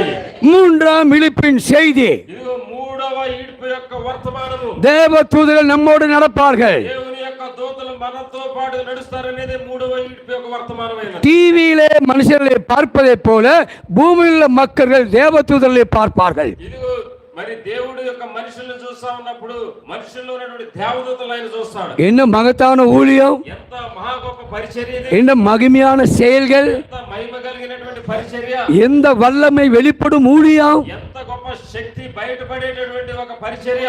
தேவ தூதரை காணும்படியான கண்களை தேவன் நமக்கு தருவார். ఇదిగో దేవదూతలు కూడా మరి అనుగ్రహింపబడినటువంటి పరిచర్య లేదా ఆ యొక్క కన్నులను దేవుడు మనకి ఇచ్చాడు ఆయన. அல்லேலூயா. மூன்றாம் எழுப்பு ஊழியம் இங்கே நடந்தால் మూడవ ఈడ్పు యొక్క పరిచర్య ఇక్కడ జరిగినట్లయితే அந்த தேவ தூதர்கள் అక్కడ నుంచి దేవదూతలు உங்களோட தெலுங்கு பேசுவாங்க. ఇదిగో మీతో తెలుగులో మాట్లాడతారు వారు. హల్లెలూయా. ఆమేన్ అంటారా? தமிழ்நாட்டுக்கு தேவ தூதர்கள் வருவார்கள் என்றால் కనుక దేవదూతలు వెళ్ళి அவர்கள் தமிழ் பேசுவார்கள். తమిళ్ మాట్లాడతారు. ఆమేన్. மகாராஷ்டிராவிலே இந்த தேவ தூதர்கள் இறங்குவார் என்றால் మహారాష్ట్రలో కనుక దేవుని యొక్క దూతలు దిగి వచ్చారంటే அவர்கள் மராட்டி பேசுவார்கள். ఉన్న ప్రజలతో మరాఠీలో మాట్లాడతారు. ஏமா ఆమేన్. ஹல்லேலூயா. அதே கேப்ரியேல் అదే గాబ్రియేలు மரியாளோடு பேசினார். ఇది ఒక దినాన్ని మరియా గారితో మాట్లాడాడు. அதே கேப்ரியேல் అదే గాబ్రియేలు ஜக்கரியாவோடு பேசினார். ఒక దినాన్ని జకర్యా గారితో మాట్లాడాడు. அதே விதமாக தேவன் வந்து అదే రకంగా దేవుడు వచ్చి தீர்க்கதரிசி பிரானமோடு இங்கிலீஷ் பேசினார். దీర్ఘదర్శి ప్రవక్త బ్రహ్మం గారితో ఇంగ్లీష్ లో మాట్లాడాడు ఆయన. ஆந்திராவுக்கு வந்தா தெலுங்கு பேசுவாங்க. శాస్త్రాల మీద తెలుగులో మాట్లాడతాడు ఆయన. హల్లెలూయా. ஏமா ఆమేన్ ఆమేన్. காலத்தின் செய்தி உன்னை உள்நோக்கத்துக்குள்ளே கொண்டு சேர்க்கிறது. కాలం యొక్క వర్తమానము, ఈ కాలం యొక్క వర్తమానం మిమ్మల్ని లోతుల్లోనికి నడిపించేదై ఉన్నది. ஏமே ஹல்லேலூயா. இந்த நோவாவுடைய காலத்திலே నోవా యొక్క కాలములో தேவன் அவர் கொடுத்த செய்தி என்ன? దేవుడు వారికి ఇచ్చినటువంటి వర్తమానం ఏంటిది? மனம் திரும்பினால் இரக்கம். ఇదిగో మీరు మారు మనసు పొందినట్లయితే మీరు రక్షింపబడతారు. நீ மனம் திரும்பாமல் போனால் உனக்கு நியாய தீர்ப்பு. మీరు మారు మనసు పొందలేదనుకోండి, మీకు న్యాయ తీర్పు మీ కొరకు వేచి ఉంది. 8 பேர் மாத்திரமே மனம் திரும்பினார்கள். 8 మంది మాత్రమే మారు మనసు. மற்றவர்களெல்லாம் அழிந்து போனார்கள். ఇదిగో మిగతా వారందరూ కూడా నశించిపోయారు. நோவாவின் செய்தியை தேவன் உறுதிப்படுத்தினார். ఇదిగో నోవా యొక్క వర్తమానాన్ని దేవుడు పైకి లేపాడు. மேகமே இல்லாத வானத்திலே சிறிது மேகம் வந்தது. వర్షమే లేనటువంటి మేఘములో దేవుడు వర్షాన్ని కురిపించాడు. வெள்ளை மேகம் வந்தது. అదిగో చిన్న వర్షాన్ని కలిగినటువంటి మేఘం వచ్చింది. ஏமே மஞ்சள் எல்லோ கலர் வந்தது. ఎల్లో కలర్ అక్కడ వచ్చింది. అక్కడ லைட் பிளாக்ல வந்தது. లైట్ బ్లాక్ కలర్ లో ఉన్నటువంటి டார்க் பிளாக்ல வந்தது. డార్క్ బ్లాక్ కలర్ బాగా చీకటి కలిగినటువంటి మేఘం వచ్చింది. எல்லாமே மூடிக்கொண்டிருக்கிறது. లోకం మొత్తాన్ని చుట్టేసింది. எல்லாரும் பார்க்கிறார்கள். అందరూ చూస్తా ఉన్నారు ఆ మేఘాన్ని. என்னடா புதுசா இருக்குது. ఇది కొత్తగా కనబడతా ఉంది. ஓ இயற்கை மாறுகிறதே. ఇదిగో పరిస్థితులన్నీ కూడా మారిపోతా ఉన్నాయి. ஓ பயந்து கொண்டிருக்கவில்லை அவர்கள். ఇదిగో వారందరూ కూడా భయపడిపోతా அவர்கள் துணிகரமாயிருந்தார்கள். ఇదిగో వారు భయపడిపోతా ఉన్నారు. ప్రియమైన దేవుని బిడ్డ. ஆமை அவர்கள் அதை விரோதித்தார்கள். ఇదిగో వారంతా కూడా అప్పుడు ఆయనకు విరోధంగా పనిచేశారు. அவர்கள் செய்தியை நிராகரித்தார்கள். ఆయన యొక్క వర్తమానాన్ని త్రోసివేశారు. நோவாவுடைய குடும்பத்தாரும் உள்ளே போனார்கள். నోవా గారి యొక్క కుటుంబం మాత్రమే లోపల ప్రవేశించారు. நோவா நின்று கொண்டு யானையை பார்த்து, யானை உள்ளே போ. ఇదిగో నోవా గారు మరి అక్కడ నిలబడి ఏనుగు ఇదిగో నువ్వు లోపలికి వెళ్ళి అంటా ஓ ఉన్నాడు. சிங்கமா கோ இன்சைட். ఓ సింహమా నువ్వు లోపలికి వెళ్ళి అంటా ఉన్నాడు. எல்லாம் வைல்டு அனிமல் கமிங். ఇదిగో మరి అడవిలో ఉన్నటువంటి ఉన్నటువంటి జంతువులన్నీ క్రూర మృగాలన్నీ కూడా లోపలికి ప్రవేశిస్తా ఉన్నాయి. அந்த நேரத்தில் தேவன் ஏதேனுடைய ஆதி நிலைமைக்குள்ளே மாற்றுதலை கொண்டு வந்தார். ఆ యొక్క సమయాన్ని దేవుడు ఏదెన్లో ఉన్నటువంటి సమయముగా దేవుడు మార్చేశాడు. ఆమేన్. ఆమేన్, ఆమేన్, ఆమేన్. హల్లెలూయా. ఎలాగైతే సింహాలు మరి నరవకోకుండా భక్షించకుండా ఉన్నాయో, ఆమేన్. ప్రదేశంలో ఆ యొక్క సమయంలో దేవుడు అలాంటి వాతావరణం సృష్టించాడు. అక్కడ அதே சூழ்நிலையை எடுத்துக்கொள்ளப்படுவதற்கு முன்பாக மாற்றம் உருவாகும். అలాగే పరిస్థితులను కూడా ఎత్తపాటుకు ముందు దేవుడు మార్చబోతా ఉన్నాడు. హల్లెలూయా. அதற்கு தேவன் நம்மை முதலாவது பெந்தேகோஸ்தேக்கு திரும்புங்கள். అందుకని దేవుడు మనల్ని ఏం చేస్తా ఉన్నాడు అంటే పెంతెకొస్తు వైపు మీరు తిరగండి. நீ பெந்தேகோஸ்தே திரும்பின பிற்பாடு நீ மீண்டும் ஏதேனுக்கு போ. మీరు పెంతెకొస్తు వైపు తిరిగిన తర్వాత మరి వేరొక మార్గం వైపు మీరు తిరగండి అంటా ఉన్నాడు. ஆகவேதான் செய்தியை கவனிக்கிறோம். అందుకని మరి వర్తమానాన్ని మనం ఏం గమనించాలి? ஆதி நிலைக்கு நாம் திரும்புவோம். ఆదిలో ఉన్నటువంటి ప్రదేశానికి మనం వెళ్ళబోతా ఉన్నాం. మరలా ஏதேன்ல இருக்கிறதான அந்த அந்த பட்டயம் ఏదెన్లో ఉన్నటువంటి ఆ యొక్క ఖడ్గాలు இப்பொழுது மூடப்பட்டிருக்கின்றது. ఇప్పుడు అక్కడ మూసిబడి ఏదైతే ఉన్నాయో ఖడ్గాలు ఏదేనికి அங்கே தேவதூதர்கள் நிற்கின்றார்கள். మరి ఖడ్గజ్వాల దగ్గర దేవదూతలు ఎక్కడ ఎవరు ఉన్నారు? வெகு விரைவிலே அந்த நாள் வருகிறது. ఇదిగో వారిని మరి తీసివేసేటువంటి ఒక దినం రాబోతా ఉంది. அப்பொழுது கடகம் பட்டயமானது விலகும். ఇదిగో ఆ యొక్క మరి ఖడ్గం మరి అక్కడ నుంచి విడిపోతా ఉంది. அங்கே தேவதூதர்கள் நிற்பார்கள். ఇదిగో దేవుని దూతలు అక్కడ నిలబడి మరి సెల్యూట్ కొడతా ఉంటారు. உங்களுக்கு செல்லுட் அடிப்பார்கள். ఆమేన్. మీ అందరికీ సెల్యూట్ చేస్తారు దేవుని యొక్క దూతలు. நீ உள்ள ஏதேனுக்குள்ளே செல்வார். మీరు ఏదేను లోపలికి ప్రవేశించబోతా ఉన్నారు. அல்லேலூயா. ஆனால் நோவாவின் காலத்திலே నోవా యొక్క కాలంలో மழை பெய்ய ஆரம்பிக்கிறது. ఇదిగో వర్షం పడడం కురియడం ప్రారంభమైంది. முதல் நாள் 2 நாள் 3 நாள் 40 நாள்கள் ఇదిగో మొట్టమొదటి రోజు, రెండో రోజు, మూడో రోజు అలాగే 40 దినాలు தேவன் அமர்ந்திருக்கிறார். ఇదిగో దేవుడు అలా కూర్చుని ఉన్నాడు. ஒரு தூதன் என்ன செய்கிறான்? ఒక దూత వచ్చి ఏం చెప్తాడు? ஆண்டவரே நான் போய் அந்த மலையை நிறுத்தி தண்ணீரை கட்டுப்படுத்தணுமான்னு கேட்கிறான். ఇదిగో ఒక దేవదూత మరి దేవుని అక్కడ కూర్చున్నప్పుడు అడుగుతున్నాడు, అయ్యా నేను వెళ్ళిపోయి మరి ఆ యొక్క వర్షాన్ని నేను ఆపేయించాలని అడుగుతా ఉన్నాడు. ஹல்லேலூயா. హల్లెలూయా. ஹல்லேலூயா. நீ பிறக்கும் பொழுதே உனக்கு தூதன் உண்டு. ఇదిగో మీరు జన్మించినప్పుడే దేవుడు మీ కొరకు ఒక దేవదూతను ఏర్పాటు చేశాడు. ఆయన தண்ணீருக்கு ஒரு தூதன் உண்டு. ఇదిగో నీటికి కూడా ఒక దేవదూతను ఏర్పాటు చేశాడు. அதே விதமாக ఆ విధంగానే ஷாத்ராக் மேஷாக் ஆபேத் நேகோ அக்கினியிலே எரிகிற வேளையிலே ఇదిగో ఆ విధంగానే షడ్రకు మేషకు అబేద్నెగో అనే వారు అగ్నిలో పడవేయబడినప్పుడు, అగ్నిలో మండుచున్నప్పుడు அக்கினிக்கு ஊழி செய்கின்ற ஒரு தூதன் சொல்லுகிறான், நான் போய் அவர்களை காப்பாற்றுகிறேன். అగ్నికి కూడా దేవుడు ఒక దూతను ఏర్పాటు చేశాడు. ఆ దూత అడుగుతా ఉంది, దేవా నేను వెళ్ళి వారిని కాపాడొచ్చా అని. தூதர்கள் உண்டு. దూతలు ఉన్నారు. 1963 ஆண்டிலே ఇదిగో మరి 1963 సంవత్సరంలో அரிசோனா பட்டணத்திலே அரிசோனா ఆరిజోనా అనేటువంటి పట్టణంలో பரலோகத்தின் தூதர்கள் இறங்கி வந்தார்கள். పరలోకము నుండి దేవదూతలు దిగి వచ్చారు. அவர் தீர்க்கதரிசியை தூக்கி கொண்டு மேலே போனார்கள். ఇదిగో ప్రవక్తను మరి లేపుకొని వారి పైకి తీసుకుని వెళ్ళారు. தேவ தூதர்கள் பேசினார்கள். ఇదిగో దేవదూతలు ప్రవక్తతో మాట్లాడారు. அதில் ஒரு தூதன் என்ன சொன்னார்? అందులో ఉన్నటువంటి ఒక దేవదూత ఆయనతో ఏం చెప్పారు? நீ இந்தியானா அமெரிக்காவிலே சென்று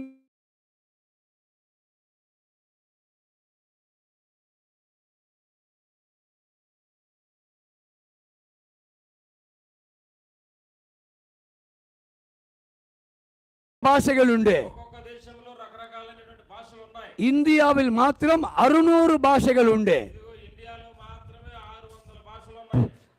பீகார்ல 54 భాష. பீகார்ல బీహార్లో 54 భాషలు ఉన్నాయి. ஒரிசாவில் 42 భాష.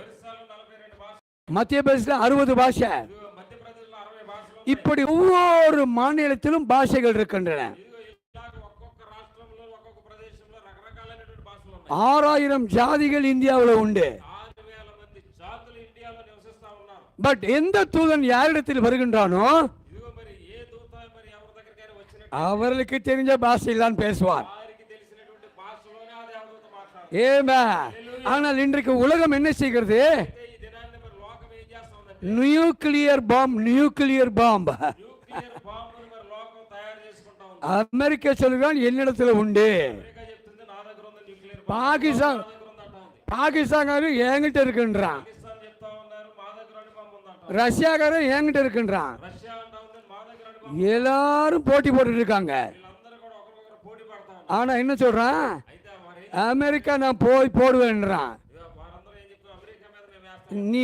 போய் பட்டனை போடுறதுக்குள்ள ரஷ்யா சொல்றான் என்கிட்ட ரிமோட்டில் அமைக்கிடுவேன். మీరు వెళ్ళి వేసే ముందే రష్యా వాళ్ళు అంటున్నారు, మీరు వెళ్ళి అక్కడ వేయడానికి ముందే మా దగ్గర రిమోట్ బటన్ ఉంది, రిమోట్ బటన్తో మేము ఫెయిల్ చేస్తామంటున్నారు. தேவனுடைய தீர்க்கதரிசி சொல்கிறார் ప్రవక్త చెప్తా ఉన్నారు, மனுஷன் தன்னைத்தானே அழித்துக் கொள்கிறான். ఇదిగో మనిషి మానవుడు తనను తానే స్వయముగా నాశనాన్ని కొని తెచ్చుకుంటా ఉన్నాడు, నాశనం చేసుకుంటా ఉన్నాడు అని చెప్తా ఉన్నాడు. அவனுக்கு சுவிசேஷம் பிரசங்கித்தால் நம்மை பரிகாசம் பண்ணுகிறான். ఇదిగో మరి ఆయన వర్తమానాన్ని ప్రసంగిస్తే లోకమంతా కూడా పరిహాసం చేసింది, అపహాస్యం చేసింది. நோவா செய்தியை பிரசங்கும் போது பரிகாசம் பண்ணினார்கள். నోవా వర్తమానాన్ని ప్రసంగిస్తా ఉన్నప్పుడు లోకమంతా కూడా పరిహాసం చేశారని, అపహాస్యం చేశారు. அழுகி போன முட்டையை தூக்கி அடிச்சாங்க.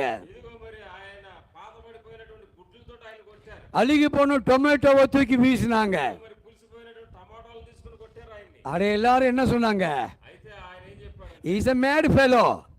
వారందరూ ఏం చెప్పారంటే ఆయన్ని ఈయన ஆ. పిచ్చిపట్టిన వ్యక్తి అని చెప్పారు. எங்கேயா போய் மலையில கட்டுறான், எங்கேயா பேலையை போய் கட்டுறான் பாருங்க. ఇవి అసలు వాడని ఎక్కడ కడతా ఉన్నా ఈ పిచ్చిపట్టిన వ్యక్తి, ఎవరైనా వాడని సముద్రం బాగానే కడతారు కానీ కొండ మీద కడతా ఉన్నాడు వ్యక్తి అని చెప్పని ఆయన్ని తిడతా ఉన్నారు. மலை மலைன்னு சொல்றோம், மலையை நம்ம பார்த்ததே இல்லையே. వర్షం వర్షం అంటా ఉన్నాడు, అసలు వర్షం యొక్క జాడే లేదంటా ఉన్నారు. ஆனா ரட்சிப்பு ரட்சிப்புன்னு சொல்றோம், ஒண்ணுமே புரியலையே. ఆయన రక్షణ రక్షణ అంటా ఉన్నాడు, దాని గురించి ఏమీ అర్థం అవుతలేదు అంటున్నారు. 120 வருஷம் பிரசங்கித்தான். 120 సంవత్సరాలు ఆయన ఇదే ప్రసంగాన్ని బోధించారు. ஒரு ஆத்துமாவை அவனாலே ஆதாயப்படுத்த முடியவில்லை. ఇది ఒక్క ఆత్మను ఆయన రక్షించలేకపోయాడు. ஆமென். ఆమె தீர்க்கதரிசி பிரேனா ప్రవక్త బ్రహ్మం గారు ஒரு 10 நாள் கூட்டம் நடத்துகின்றார். ఒక 10 దినాలు మరి కూడికలు జరిగించినప్పుడు முதலாம் நாள் பிரசங்கித்தார். మొట్టమొదటి దినాన్ని ఆయన ஒரு மாற்றம் இல்லை.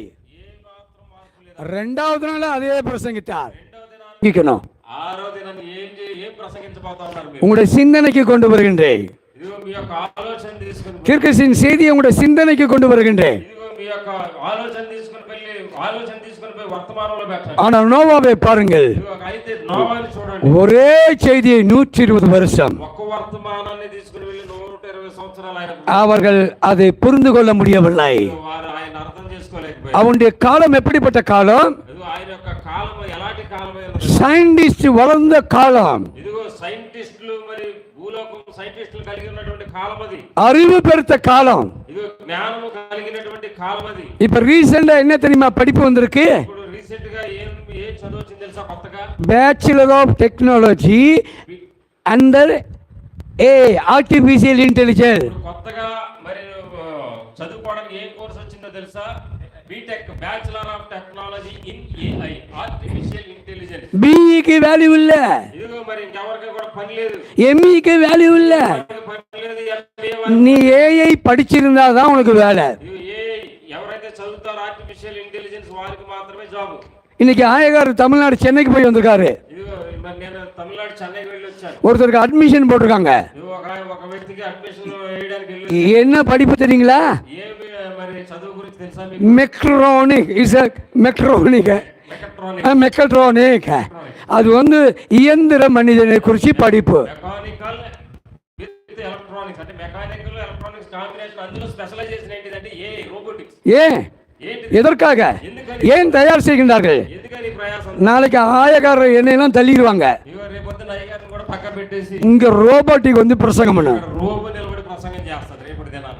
இரும்பு மனிதன் பிரசங்கம் செய்யும் காலம். ఇదిగో ఇనుము యంత్రము నిలబడి ప్రసంగించే కాలంలో మనం జీవిస్తాం. ஆகவேதான் கடைசி கால செய்தியை சேர்த்து வைத்துக் கொள்ளுங்கள். అయితే చివరి కాలపు యొక్క వర్తమానాన్ని మీరు జాగ్రత్తగా పట్టుకొని నిలబడండి. ஒரு சிப்பு இதுக்குள்ள இருக்குது, சின்னது, அது எல்லாத்தையும் சேகரிக்குமானால் ఇదిగో ఇందులో ఉన్నటువంటి ఒక చిన్న చిప్పు ఈ రకమైనటువంటి పనంతా కూడా జరిగిస్తున్నట్టు, உங்களுடைய இருதயத்துக்குள்ளாக ఇదిగో నీ హృదయంలో ఉన్నటువంటి உங்களை ரட்சிக்கும் செய்தி, నీ యొక్క రక్షకుని యొక్క వర్తమానం, உங்களுக்கு நித்திய ஜீவனை கொடுக்கும் செய்தி, ఇదిగో నీకు నిత్య జీవాన్ని ఇచ్చేటటువంటి వర్తమానము, பூலோக வாழ்க்கையை மாற்றுகிற செய்தி, ఇదిగో భూలోకాన్నందరినీ కూడా షేర్ చేసేటటువంటి ఒక గొప్ప వర్తమానము, உன்னை நித்தியத்துக்குள் கொண்டு செல்ல செய்தி. నిన్ను నిత్యత్వంలోనికి నడిపించుకొని వెళ్ళేటటువంటి వర్తమానం. அதைத்தான் கடைசி கால செய்தி எல்லாவற்றிலும் வித்தியாசமானது. అందుకని ఈ యొక్క చివరి కాలం యొక్క వర్తమానము అన్ని వర్తమానముల కంటే వ్యత్యాసమైనటువంటి వర్తమానం. எங்களுக்கு டிடி பட்டம் இல்லை,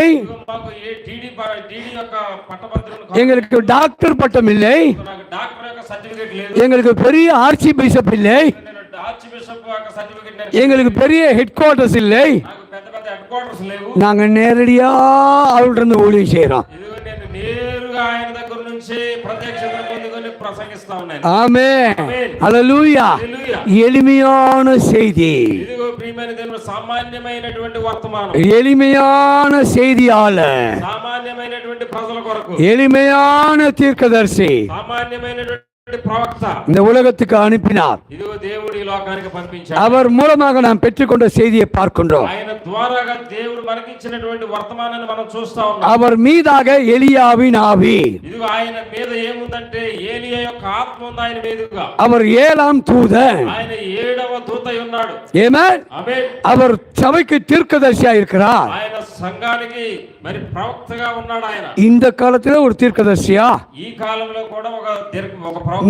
நீங்க கேள்வி கேட்கலாம், మీరు అడగొచ్చు, ఈ కాలంలో కూడా ఒక ప్రవక్త. ஆனால் வேதம் சொல்லுகிறது, ఇది వాక్యం సెలవిస్తాం. ஆமென், இதோ கர்த்தருடைய பயங்கரமான நாள் வரும் முன்பாக ఇదిగో దేవుని యొక్క మరి భయంకరమైన మహాభయంకరమైన దినం రాకముందు நான் எலியா தீர்க்கதரிசியை அனுப்புவேன். నేను ఏలియా ప్రవక్తను మీ కొరకు నేను పంపిస్తాను. அவன் வந்து பிதாக்களுடைய இருதயத்தை பிள்ளைகளுக்கும் பிள்ளைகளுடைய இருதயத்தை பிதாக்களுக்கும் திருப்புவான். ఆయన వచ్చి తండ్రుల యొక్క హృదయాన్ని పిల్లల తట్టు తిప్పుతాడని చెప్పని వాక్యం సెలవిస్తా ఉంది. அதை செய்வதற்காகத்தான் வில்லியம் பிரானம் அனுப்பினார். అది జరిగించడానికే దేవుడు తన యొక్క ప్రవక్త అనేటువంటి విలియం బ్రనాం గారిని పంపించాడు. ఆయన நோவா காலத்திற்கு ஒரு தீர்க்கதரிசி என்றால் ఇదిగో నోవా కాలానికి ఒక ప్రవక్త ఉన్నట్లయితే இயேசு கிறிஸ்து பேசுகின்றார், యేసు ప్రభువారు మాట్లాడుతా ఉన్నారు. நோவாவின் காலத்தில் நடந்தது போல மனுஷகுமாரனுடைய நாட்களிலும் நடக்கும். నోవా దినాల్లో జరిగినట్టు మనుష్య కుమారుని దినముల్లో కూడా జరుగునని యేసు ప్రభువారు మాట్లాడుతా ఉన్నారు. அதுதான் இப்பொழுது மனுஷகுமாரனுடைய நாட்கள். ఇదిగో అందుకని ఇది మనుష్య కుమారుని యొక్క దినములై ఉన్నాయి. அந்த மனுஷகுமாரனுடைய நாட்கள் எலியாவின் ஆவி வர வேண்டும். ఈ యొక్క మనుష్య కుమారుని యొక్క దినముల్లోనే మరి ఏలియా యొక్క ఆత్మ రావాలి. ஹல்லேலூயா. హల్లెలూయా. 4வது முறையாக எலியாவின் ஆவி நம்முடைய நாட்களில் வந்தது. ఇదిగో 4వ సారిగా ఏలియా యొక్క ఆత్మ మన మధ్యలోనికి వచ్చింది. நாம் இங்கிருந்து மேலே சென்ற பிற்பாடு ఇదిగో మనం ఎక్కడి నుంచి పైకి వెళ్ళిపోయిన తర్వాత ఎత్తబడిన తర్వాత அந்த எலியாவின் ஆவி யூதர்களுக்கு செல்லும். మరి ఒక్కసారి ఏలియా ఆత్మ యూదుల కొరకు రాబోతా ఉంది. 5 முறை. ఇదిగో 5 రకాల 5 సార్లు. ஹல்லேலூயா. హల్లెలూయా. ஆகவே நாம் முதலாவது எலியாவை பார்க்கின்றோம். అందుకని మనం మొట్టమొదటి ఏలియాని మనం చూస్తా ఉన్నాం. அந்த எலியா கடினமான ஊழியம் செய்தார். ఆయన చాలా కఠినమైనటువంటి పరిచర్యను చేశాడు. ఆయన அது వినోదமான செய்தி. అది ఎలాంటి వర్తమానము అంటే అది వేడుకలాగా ఉన్నటువంటి ఒక వర్తమానం. అది ஆமென். ఆమేన్. கடினமான ஊழியம் செய்தார். కఠినమైనటువంటి వర్తమానం పరిచర్య. 7000 பேரை தான் அவர் சம்பாதித்தார். ఇదిగో 7000 మందిని ఆయన పొందుకున్నాడు, ఆయన సంపాదించగలిగాడు. హల్లెలూయా. ஆமென். ఆమేన్. ஹல்லேலூயா. హల్లెలూయా. అర్థమైందండి మీకు? ஆமென். 7000 మందిని. மோசே ஜோசுவா காலத்தில் మోషే యోషువ కాలంలో 26 லட்சம் பேர் வந்தார்கள். 26 లక్షల మంది మరి అక్కడికి వచ్చారు. 2 பேர் ரட்சணியத்தை பெற்றார்கள். ఇద్దరు మాత్రమే అక్కడ లోపల ప్రవేశించారు. எப்பொழுதுமே தேவ ஜனங்கள் மைனாரிட்டியாகத்தான் இருப்பார்கள். దేవుని యొక్క ప్రజలు ఎల్లప్పుడూ కూడా మైనారిటీగానే ఉంటారు.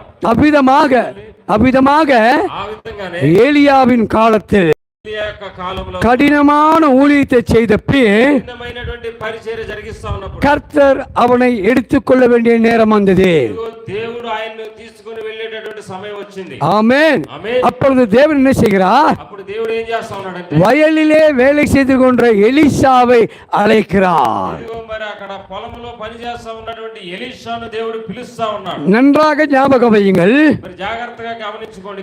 ஊழியக்காரன் எடுத்துக்கொள்ளப்படலாம், దేవుడు ఆ యొక్క పరిచారకుడు ఆయన తీసుకుంటా ఉన్నాడు. மோசே போன்ற ஊழியக்காரன் மறிக்கலாம், మోషే అనేటువంటి పరిచారకుడు మరణించి ఉండొచ్చు. ஆனால் ஊழியம் மறிக்காது. అయితే ఆయన యొక్క పరిచర్య మరణించదు, ముగించబడదు. హల్లెలూయా. தீர்க்கதரிசி யார்? ఇదిగో ప్రవక్త ఎవరు? எலியா. ఏలియా. 1965ஆம் ஆண்டு இறந்து விட்டார். ఇదిగో 1965లో ఆయన వెళ్ళిపోయాడు. ஊழியம் மறிக்கவில்லை, ఇదిగో మరి ఆయన వెళ్ళిపోయాడు కానీ ఈ యొక్క పరిచర్య చనిపోలేదు, தொடர்ந்து கிராமத்தில் நடந்து கொண்டிருக்கிறது. మరి అది కంటిన్యూగా ఈ గ్రామం కూడా వచ్చింది, ఇక్కడ కూడా జరుగుతా ఉన్నది. இந்த ஊழியம் தேவனால் உண்டானது. ఇదిగో ఈ యొక్క పరిచర్య దేవుని మూలముగా ఏర్పాటు చేయబడినది. இது தேவனால் நடத்தப்படுகின்ற ஊழியம். ఇదిగో దేవుని ద్వారా నడిపింపబడుతున్నటువంటి పరిచర్య ఇది. என்ன காரணம்? ఏంటి దీనికి కారణం? இயேசு கிறிஸ்து மரித்தார், యేసు ప్రభువారు మరణించాడు, உயிர்த்தெழுந்தார், ఆయన 12 அப்போஸ்தலரை கற்களாக வைத்தார். இயேசு கிறிஸ்து மூளைக்கல்லாக இருந்தார், ఇదిగో యేసు சபை கட்டப்பட்டு வருகின்றது. ఇదిగో మరి సంఘం ఆ రీతిగా ఎదుగుతా ఉంది. அப்போஸ்தலனாகிய பவுல் అపోస్తలుడైన పౌలు సెలవిస్తా ఉన్నాడు, ஜீவ கற்களாகிய உங்களை கொண்டு ஆலயம் கட்டப்பட்டு வருகின்றது. ఇదిగో మీరు దేవుని యొక్క ఆలయంలో సజీవమైన రాళ్ళుగా మీరు కట్టబడుచున్నారంట ఉన్నాడు అపోస్తలుడైన పౌలు. ஜீவ கற்கள் మీరు సజీవమైనటువంటి రాళ్ళు, మీరు ஆலயத்தை கட்டி கொண்டிருக்கின்றார். ఆలయం కట్టబడుచా ఉన్నది సజీవమైనటువంటి రాళ్లతో. ஆலயம் கட்டப்பட்டு முடிக்கவில்லை. ఇదిగో ఆలయం కట్టబడి ముగించబడలేదు.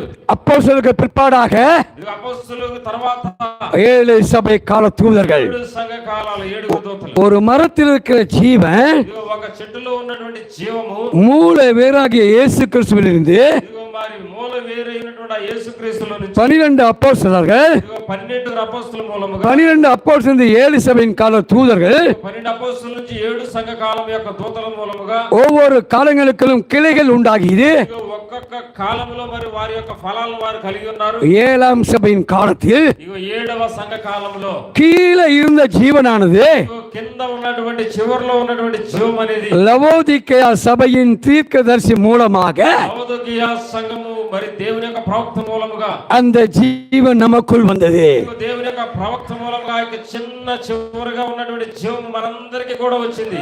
அப்படி என்றால் అలాగైతే மரபு அணு ஜீன், ஒரிஜினல் ஜீன் எப்படி வருகின்றது என்று பாருங்கள். ఇదిగో మరి నిజమై ఉన్నటువంటి ఆ ఒరిజినల్ జీన్ మరి అది ఎక్కడి నుంచి వస్తా ఉంది? ఆ విత్తనం ஜீன் అంటే జీన్ అంటే అది జన్యువు. ఆ. నిజమై ఉన్నటువంటి అనగా నిజమైన జన్యువు ఎక్కడి నుంచి వస్తా ఉంది? அந்த மரபு அணு உங்களுக்குள்ளும் எனக்குள்ளும் இருக்கதா இன்றைக்கு நாம் நடித்துக் கொண்டு பிரசங்கித்துக் கொண்டு ஆடிக்கொண்டிருக்கிறோம். ఆమేన్, ఆమేన్, ఆమేన్. ఇదిగో ఆ యొక్క జీవము ఆయనలో నుండి మరి ఆ యొక్క దేవుని యొక్క దూతల మూలముగా ఈ యొక్క కాలంలోనికి వచ్చి ప్రవక్త మూలముగా మనందరిలోనికి వస్తా ఉంది ఆ జన్యువు. హల్లెలూయా. நீர் ஜீவனுள்ள கிறிஸ்தவன், ఇదిగో నీవు జీవము కలిగినటువంటి క్రైస్తవుడు.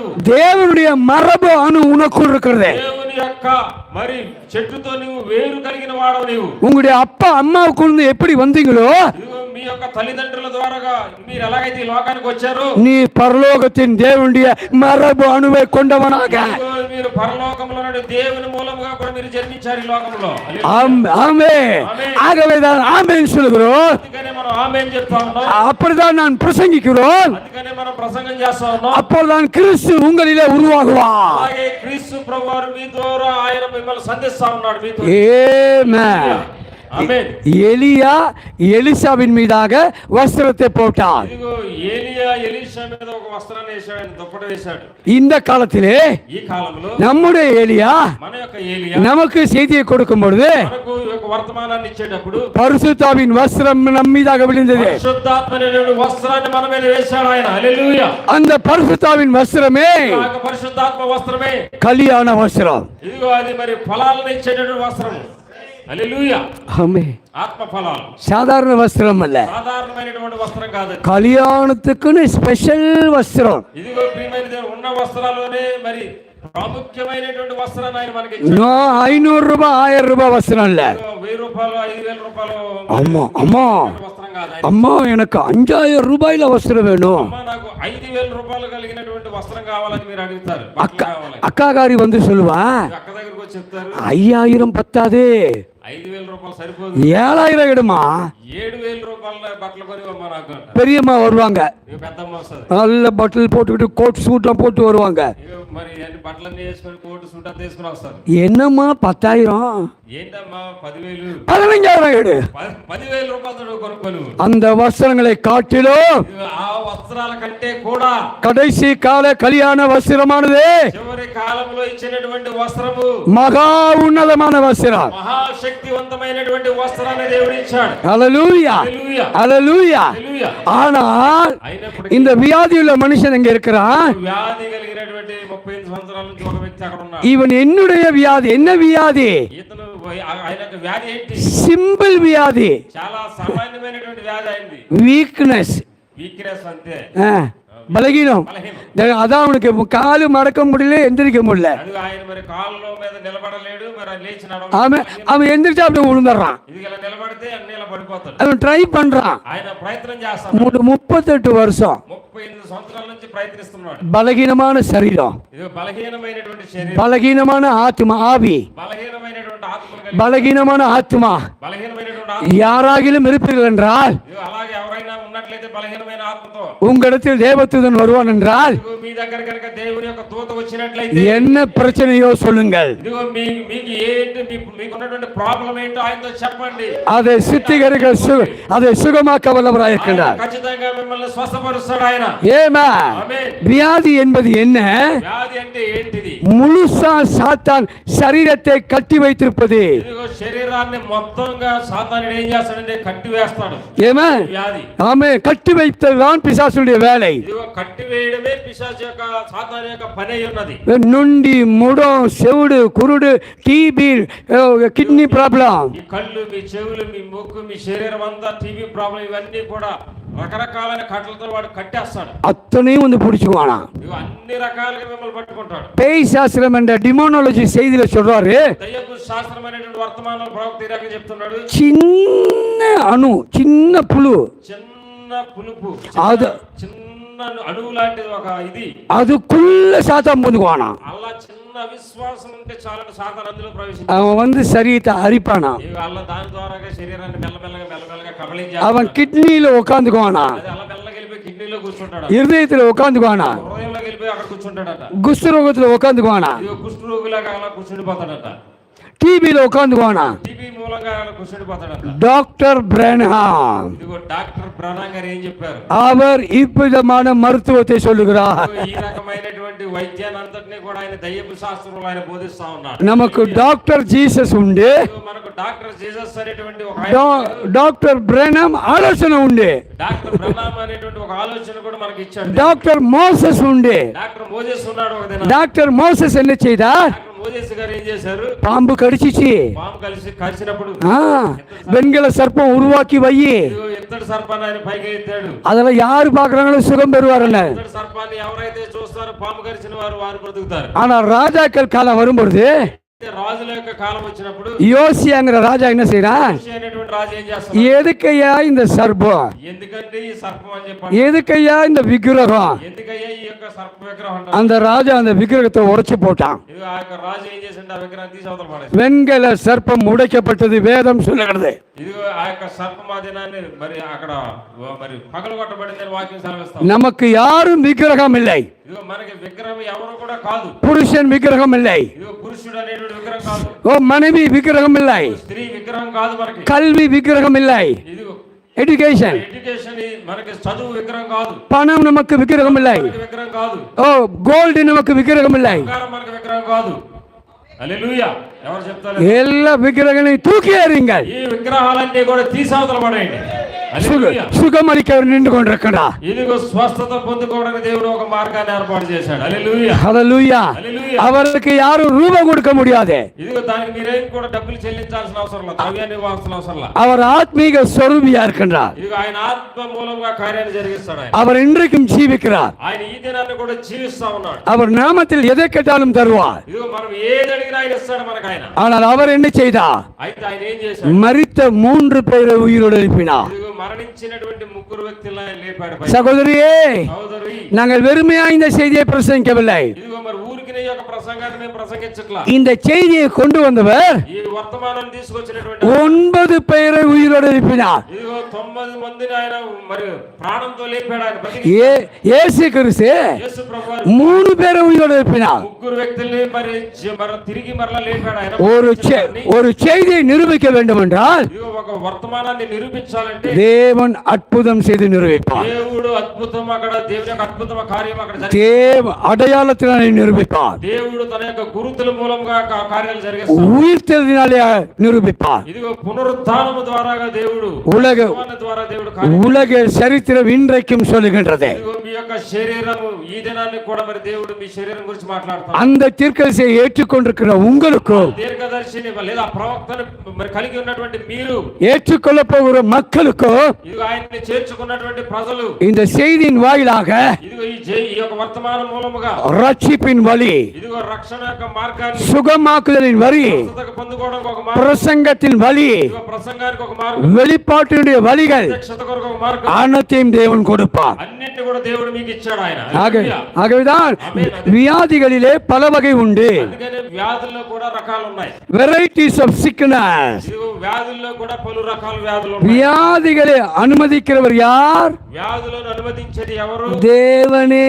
దేవుడే అనుమతిస్తా ఉన్నాడు వ్యాధులు. ஏன் தேவன் வியாதிகளை அனுமதிக்கிறார்? ఎందుకని దేవుడు వ్యాధులు అనుమతిస్తా ఉన్నాడు? நீ தேவனுக்கு விரோதியாக மாறும் பொழுது నువ్వు దేవునికి విరోధంగా మారినప్పుడు, தேவன் உனக்கு விரோதியாக மாறுகிறார். నువ్వు దేవునికి విరోధంగా మారిపోతా ఉన్నావు. இன்றைக்கு విరోధంగా మారుతా ఉన్నాడు. దేవునికి నీ విరోధంగా మారినప్పుడు దేవుడు నీకు విరోధంగా మారుతా ఉన్నాడు. இன்னும் ஒன்று சொல்லுவோமானால், ఇంకో రకంగా చెప్పాలంటే தேவனுடைய தீர்க்கதரிசி சொல்லுகின்றார், దేవుని యొక్క ప్రవక్త ఈ రకంగా చెప్తున్నాడు. அவர் சிந்தப்பட்ட ரத்தமானது, ఆయన చిందించినటువంటి రక్తం మూలం, அந்த ரத்தத்தின்களாக நாம் வரும் பொழுது ఆ రక్తం యొక్క క్రిందకి మనం వచ్చిన அந்த ரத்தம் நமக்கு பம்பரா இருக்கிறதாம். ఆ రక్తము మనకు ఏం చేస్తా ఉన్నది అని అంటే మనకు ఒక ముద్రగా ఉందన్నమాట. நீங்கள் விசுவாசிகளா இருப்பதனாலே మీరు విశ్వాసంతో కనుక వచ్చినట్లయితే தீர்க்கதரிசி சொன்னதை ஞாபகப்படுத்துகிறேன். ప్రవక్త చెప్పింది మీరు జ్ఞాపకం ఉంచుకోండి. நீங்கள் ஏதேனும் தவறு செய்யும் பொழுது మీరు ఏదైనా మరి తప్పు చేసినప్పుడు அந்த ரத்தத்தை கொஞ்சம் இப்படி விலக்கி விட்டுருவாராம். ఇదిగో ఆ యొక్క రక్తాన్ని ఆయన ఏం చేస్తాడు, కొంచెం తగ్గించేస్తాడు. அப்பதான் சாத்தான் உள்ள போகிற முடியுமா? గ్యాప్ లో సాతాను వెళ్ళిపోతాడంట. అర్థమవుతుందండి? మనం ఏదైనా తప్పు చేస్తే దేవుడు మనలో మన మీద ఉంచినటువంటి రక్తాన్ని దేవుడు ఏం చేస్తాడంటే కొంచెం తగ్గిస్తాడు. ஏன் அந்த ప్రదేశంలో సాతాను ప్రవేశిస్తాడు. ஏன் அந்த வியாதியை கொண்டு வருகின்றார்? ఎందుకని ఈ యొక్క వ్యాధులు వస్తా ఉన్నాయి? தேவன் எவர்களை நேசிக்கிறாரோ அவர்களை சிட்சித்து கடிந்து கொடுக்கிறார். ఎందుకని దేవుడి వ్యాధులు అనుమతిస్తా ఉన్నాడంటే ఆయన ప్రేమించిన వారిని దేవుడు శిక్షించి మరలా ఆయన రక్షించడానికి ఆ వ్యాధులు అనుమతిస్తా ఉన్నాడు. வியாதி உள்ளவர்கள் மனம் திரும்ப வேண்டும். వ్యాధులు కలిగి ఉన్నటువంటి వారు తిరిగి మీరు మారు మనసు పొందాలి. அழுகையோடு, புலம்பலோடு, கண்ணீரோடு, அறிக்கையோடு தேவ சமூகத்திலே செய்ய வேண்டும். మీరు విధేయతతోటి, నెమ్మదితోటి, మీరు కన్నీరుతోటి దేవుని పాదాల దగ్గర కూర్చొని మీరు దేవుని వేడుకోవాలి. தென் அந்த ரத்தத்தை எடுத்து அதை மூடி விடுவார். అప్పుడు ఆ యొక్క రక్తంతో దేవుడు మరలా బాగా మూసివేస్తాడు. அப்படியானால் அவர் எப்படிப்பட்ட ஆசாரியன்? అలాగైతే ఆయన ఎలాంటి గొప్ప యాజకుడై ఉన్నాడు? அவர் சாதாரண ஆசாரியன் அல்ல. సాధారణమైన యాజకుడు కాదు. ஆரோன் சாதாரண ஆசாரியன். ఆయన ఆరోను సాధారణమైనటువంటి యాజకుడు. சாதோக்கு சாதாரண ஆசாரியன். సాదోకు సామాన్యమైనటువంటి యాజకుడు. இந்த ஏழு சபையின் காலங்களிலே కాలంలో அது ஸ்தாபனத்தை போல అక్కడ సంఘాలలో అక్కడ ఉన్నటువంటి సంఘముల మూలముగా ஆசாரியர்கள் இருந்தார்கள். అక్కడ మరొక యాజకులు ఉన్నారు. ஆனா 20ஆம் நூற்றாண்டிலே 20వ శతాబ్దంలో மெல்கிசேதேக்கின் ஆசாரித்துவம். మెల్కీసెదెకే స్వయంగా ప్రధాన యాజకుడిగా దిగి వచ్చాడు. இந்த மெல்கிசேதேக்கு யார்? ఆ మెల్కీసెదెకు ఎవరు? தாயும் இல்லாதவன், தந்தையும் இல்லாதவன், ఇదిగో తండ్రి లేనివాడు, తల్లి లేనివాడు అయి ఉన్నాడు. வம்ச வரலாறு இல்லாதவன், ఇదిగో మాది అంతము అయినాడు దేవుడు అయి ఉన్నాడు. ஆபிரகாம் இடத்தை நடந்து சென்றவன், అబ్రహాము దగ్గరికి నడిచి వచ్చినటువంటి దేవుడు. அப்பம் கொண்டு போனார், ఇదిగో ఆ యొక్క రొట్టెని తీసుకొని వచ్చినటువంటి వ్యక్తి. திராட்சரசம் கொண்டு போனார். ద్రాక్షారసం తీసుకొని వచ్చాడు ఆయన. தேவன் அப்பா என்ன அடுப்புல சுட்டாரா? ఇదిగో దేవుడు ఏం చేశాడు, ఆ యొక్క రొట్టెను ఊరికి గాల్లో చుట్టాడు ఆయన. தேவன் வைனை வந்து கிரேப் ஜூஸ்ல போட்டு நல்ல மிக்ஸில போட்டு அடிச்சு கொண்டு வந்தாரா? దేవుడు ఏం చేశాడు, అదే నన్ను మిక్సీలో గ్రేప్ అంతని పెట్టి మిక్సీలో మిక్స్ చేసి ఇచ్చి పట్టుకొని వచ్చాడు ఆయన. ஆபிரகாமத்திலே கொண்டு வந்த அப்பம் இயற்கைக்கு மேம்பட்ட அப்பம். ఇదిగో అది అబ్రహాము దగ్గరికి తీసుకొచ్చినటువంటి రొట్టె సహజాతీతమైనటువంటి రొట్టెది. ஆபிரகாமுக்கு கொடுத்ததான திராட்சை ரசம் உன்னதமான திராட்சை ரசம். అబ్రహాముకి దేవుడు ఇచ్చినటువంటి ద్రాక్ష రసము సహజాతీతమైనటువంటి ద్రాక్ష రసం, అది ఉన్నతమైన ద్రాక్ష రసం అది. హల్లెలూయా. எல்லா ஆசாரனுடைய ஊழியமும் பலகீனமான ஊழியம். ఈ యాజకుని యొక్క పరిచర్య బలహీనమైనటువంటి పరిచర్య. மெல்கிசேதேக் ஆசாரித்த ஊழியத்தில் பலவீனமே இல்லை. మెల్కీసెదెకు అనే ప్రధాన యాజకుని యొక్క పరిచర్య అది బలహీనమైనది కానే కాదు. ஆகவே தான் பலவீனமனை பார்த்து ఇదిగో ఎందుకని బలహీనులను చూసి நீ படுக்கையை எடுத்துக்கொண்டு போ. ఆయన అంటా ఉన్నాడు, ఆ యొక్క వ్యాధిగ్రస్తం చూసి నీ పరుపు ఎత్తుకుని పో అంటా ఉన్నాడు. హల్లెలూయా. ஹalleluya. ఆమేన్. ஹalleluya. ఆమేన్. ஆமென். ఆమేన్. ஆகவே அருமையான தேவனுடைய பிள்ளைகளே, అందుకనే నా ప్రియ దేవుని యొక్క పిల్లలారా, தேவ தூதர்கள் சுகமளிக்கிறவர்கள் இல்லை, ఇగో దేవుని దూతలు స్వస్థతనిచ్చేవారు కాదు. தேவன் சுகமளிக்கிறவர். దేవుడు స్వస్థపరిచేవాడై ఉన్నాడు. டாக்டர்கள் சுகமளிக்கிறவர்கள் அல்ல, డాక్టర్ స్వస్థపరిచేవాడు కాదు. தேவன் சுகமளிக்கிறவர். దేవుడు స్వస్థపరిచేవాడై ఉన్నాడు. மருந்துகள் சுகமளிப்பதல்ல, మందుల ద్వారా నీవు స్వస్థత పొందుకోలేవు. ஆனா மருந்துகள் ஆசீர்வாதம். అయితే మందుల మందుల ద్వారా దేవుడిని స్వస్థపరుస్తాడు. டாக்டர்கள் ஆசீர்வாதம், ఇదిగో డాక్టర్లది ఒక ఆశీర్వాదంగా ఇచ్చాడు. கர்த்தர் ஒரு வழியை காண்பிக்கிறார். ఎందుకంటే దేవుని యొక్క మార్గాన్ని వారు మరి సుగమం చేస్తా ఉన్నారు, ఈజీగా చేస్తారు. అంటే దేవుని యొక్క మార్గాన్ని సుగమం చేస్తా ఉన్నారు. குளத்துல விழுற தண்ணீர் சுகமாக்குவதில்லை. ఇదిగో ఆ కోనేటిలో ఉన్నటువంటి నీళ్లు ఆయన స్వస్థపరచలేవు. எவன் விழுகிறானோ என்ற பிரமாணம் அவனை சுகமாக்குறது. ఇదిగో ఎవరైతే ముందుగా దూకుతున్నారో ప్రియమైన దేవుని బిడ్డలారా, ఆ వ్యక్తి యొక్క మనస్సు అక్కడ మనసును బట్టి స్వస్థత పొందుకుంటారు. தேவனுடைய வார்த்தை சுகமாக்குகிறது. దేవుని యొక్క వాక్యమే నిన్ను స్వస్థపరిచేదై ఉన్నది. ஆகவே அன்புள்ள சகோதரர்களே, అందుకనే ప్రియమైన సహోదరులారా, இந்த காலகட்டம் என்ன? ఈ యొక్క కాలం యొక్క నియమం ఏంటి? மனிதன் தன்னைத்தானே அழித்துக் கொள்கிறான். ఇదిగో మనుష్యుడు తనను తాను నాశనం చేసుకుంటా ఉన్నాడు. எப்படி அழித்துக் கொள்கிறான்? ఎలాగ నాశనం చేసుకుంటా ఉన్నాడు? இப்ப ஹைட்ரஜன் பாம்பு வந்திருக்கு. ఇదిగో ఇప్పుడు హైడ్రోజన్ బాంబులు, అణు బాంబుల ద్వారా அந்த ஹைட்ரஜன் பாம்பை போட்டா హైడ్రోజన్ బాంబు మరి వేసి அப்படியே அப்படியே காத்துல பறந்து வரும். ఇదిగో మరి గాల్లో మరి అరేది ఎగురుకుంటూ వస్తుంది. అది உள்ள போனோனே செத்து அப்படியே விழுதுருங்க. ఆ యొక్క వాసన ముక్కులోకి అలా వెళ్ళిందంటే మరి లోపలికి వెళ్ళగానే మరి చచ్చిపోతాడు. உலகம் அபாயகரமான நிலையில் இருக்கின்றது. లోకము మహా గొప్ప అపాయకరమైన కాలంలో ఉన్నది ఈ దినాన్ని. 20ஆம் நூற்றாண்டிலே 20వ శతాబ్దంలో 1920ஆம் ஆண்டு முதலாம் உலக மகா யுத்தம், ఇదిగో 1920వ సంవత్సరంలో అది మహా గొప్ప యుద్ధంగా ఉంది అక్కడ. 1940ஆம் ஆண்டிலே இரண்டாவது உலக மகா யுத்தம், ఇదిగో మరి ఆ 1920లో మొదటి ప్రపంచ యుద్ధం, 1948లో రెండవ ప్రపంచ యుద్ధం. இப்பொழுது எல்லா தேசத்திலும் சொல்கிறார்கள் மூன்றாவது உலக மகா யுத்தம் வரப்போகுது. అన్ని దేశాలు కూడా ఒకే ముక్త కంఠంతో సెలవిస్తా ఉన్నాయి. ఏంటంటే మూడో ప్రపంచ యుద్ధానికి మేము సిద్ధం. தேவன் உலகத்தை அழிக்கும் முன்பாக மக்கள் தங்களை அழித்துக் கொள்ள விரும்புகிறார்கள். దేవుడు లోకాన్ని నాశనం చేయడానికి ముందుగా ఏం చేస్తున్నాడు అంటే మనుషులు తమను తాము నాశనం చేసుకోవడానికి దేవుడు అనుమతిస్తా ఉన్నాడు. தன்னை தானே அழித்துக் கொள்ள వారికి వారే నాశనాన్ని కొని తెచ్చుకుంటా. உலகத்திலே 2 வல்லரசு நாடு, ఇదిగో లోకంలో రెండు శక్తివంతమైన ఉన్నాయి. அவன் 2 சக்திகள், లోకంలో రెండే శక్తి. ஒன்று அமெரிக்கா, ரஷ்யா. ఒకటేమో అమెరికా, ఇంకోటి రష్యా. இப்ப என்ன ஆச்சுங்க? ఇప్పుడు ఏమైంది? South Korea, South Korea, Russia, ఇదిగో Russia, China, China, Brazil, Brazil, India India எல்லாம் போட்டி போட்டுக்கிட்டு இருக்காங்க. అన్ని కూడా ఒకదానితో ఒకటి పోటీ పడతా ఉన్నాయి. எல்லார் கையிலையும் అందరి చేతిలో நியூக்ளியர் வெப்பன்ஸ் அது. ఇదిగో అణుబాంబులు ఉన్నాయి. ஆனா நமக்கு தெரியும், కానీ మనకు తెలుసు. நீங்க சொல்லணும், మీరు చెప్పాలి, நான் இருக்க வரைக்கும் இந்த உலகம் அழியாது. ఇదిగో నేను ఈ భూమి మీద ఉన్నంత వరకు ఒక్క అణుబాంబు కూడా నా మీద పడదని విశ్వసించాలి. ஏனென்றா చెప్పాలి నువ్వు. ஏனென்றால் நான் இயேசுவினுடைய விழா எலும்பு.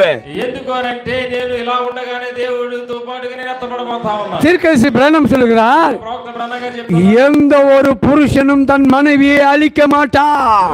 ఏ పురుషుడు తన యొక్క భార్యను కొట్టడని ప్రవక్త చెప్తా ఉన్నాడు. நாம் இயேசுவினுடைய மனைவியா இருக்கின்றபடினாலே మనము యేసు యొక్క భార్యగా ఉన్నందుకు కారణము చేత எனக்கு ஒரு விசுவாசம் உண்டு, నాకు ఒక విశ్వాసం ఉంది. அந்த நியூக்ளியர் என் பக்கத்துல விழுந்தாலும் வெடிக்காது. ఇదిగో ఆ యొక్క న్యూక్లియర్ బాంబు నా పక్కన పడినా కూడా అది మరి పగలదు, అది పేలది.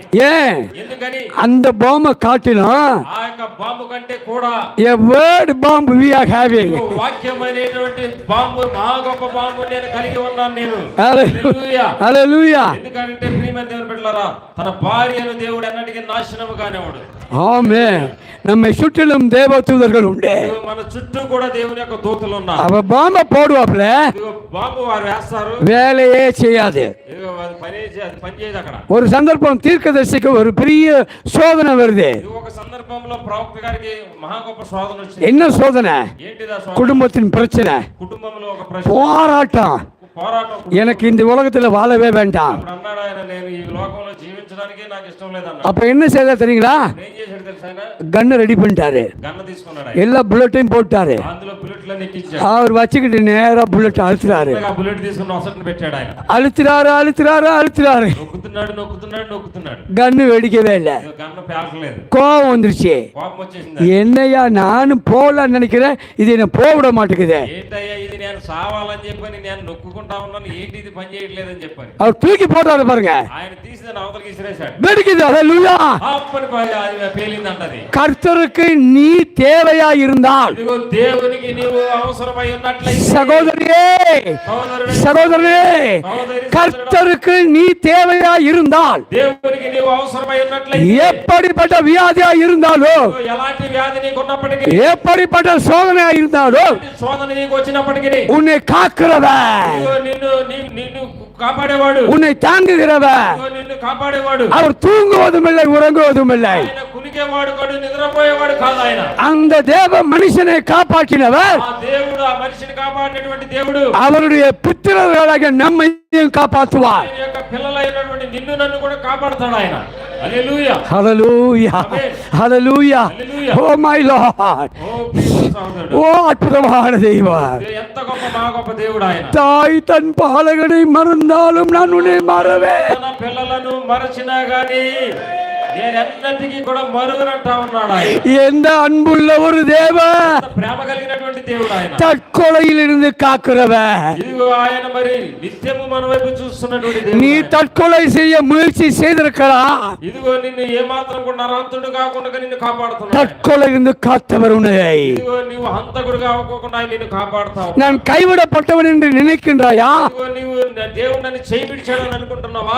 நான் உன்னை விட்டு விலகுவதுமில்லை, உன்னை கைவிடுவதுமில்லை. నేను నిన్ను విడువను, నిన్ను ఎడబాయనంటా ఉన్నాడు ఆయన. ఆమేన్. 38 வருடமா இருந்தவன் 38 సంవత్సరాలు எப்படிலாம் ஜெபிச்சிருப்பா. ఎలాగ ఆయన ప్రార్థించున్నాడు. செங்கடலை இரண்டாக பிளந்தவர், செங்கடலை இரண்டாக பிளந்தவர், ఇదిగో మరి ఆ సంకటంలో మరి రెండు రకాలుగా జన్మించినటువంటి వ్యక్తి అని. இஸ்ரவேலினுடைய தலைச்சின் பிள்ளை சங்கரித்தவர், ఇదిగో ఇశ్రాయేలీయుల మీద మరి ఆ రీతిగా అగ్నిస్తంభం మేఘస్తంభం నడిచినటువంటి వ్యక్తి. வானத்திலிருந்து மன்னாவை கொடுத்தவர், ఆకాశం నుండి మన్నాను ఇచ్చినటువంటి దేవుడు. அக்கனி சம்பத்தினால மேக சம்பத்தினால் நடத்தினவர். అగ్నిస్తంభం ద్వారా మేఘస్తంభంగా నడిపించినటువంటి దేవుడు. அவன் டெய்லி ஜெபிச்சுக்கிட்டு இருந்திருப்பான். ఆయన మరి ఆ రీతిగా దినదినము కూడా ఆ రీతిగా ప్రార్థించి ఉన్నాడు. அந்த தூதன் வந்த பொண்ணு டிசப்பாயின்மெண்ட். ఇదిగో ఆ దూత వచ్చినప్పుడు కూడా ఏమవుతుందంటే డిసప్పాయింట్మెంట్ అయిపోతాడు, నిరాశతో నిండిపోతా ఉన్నాడు.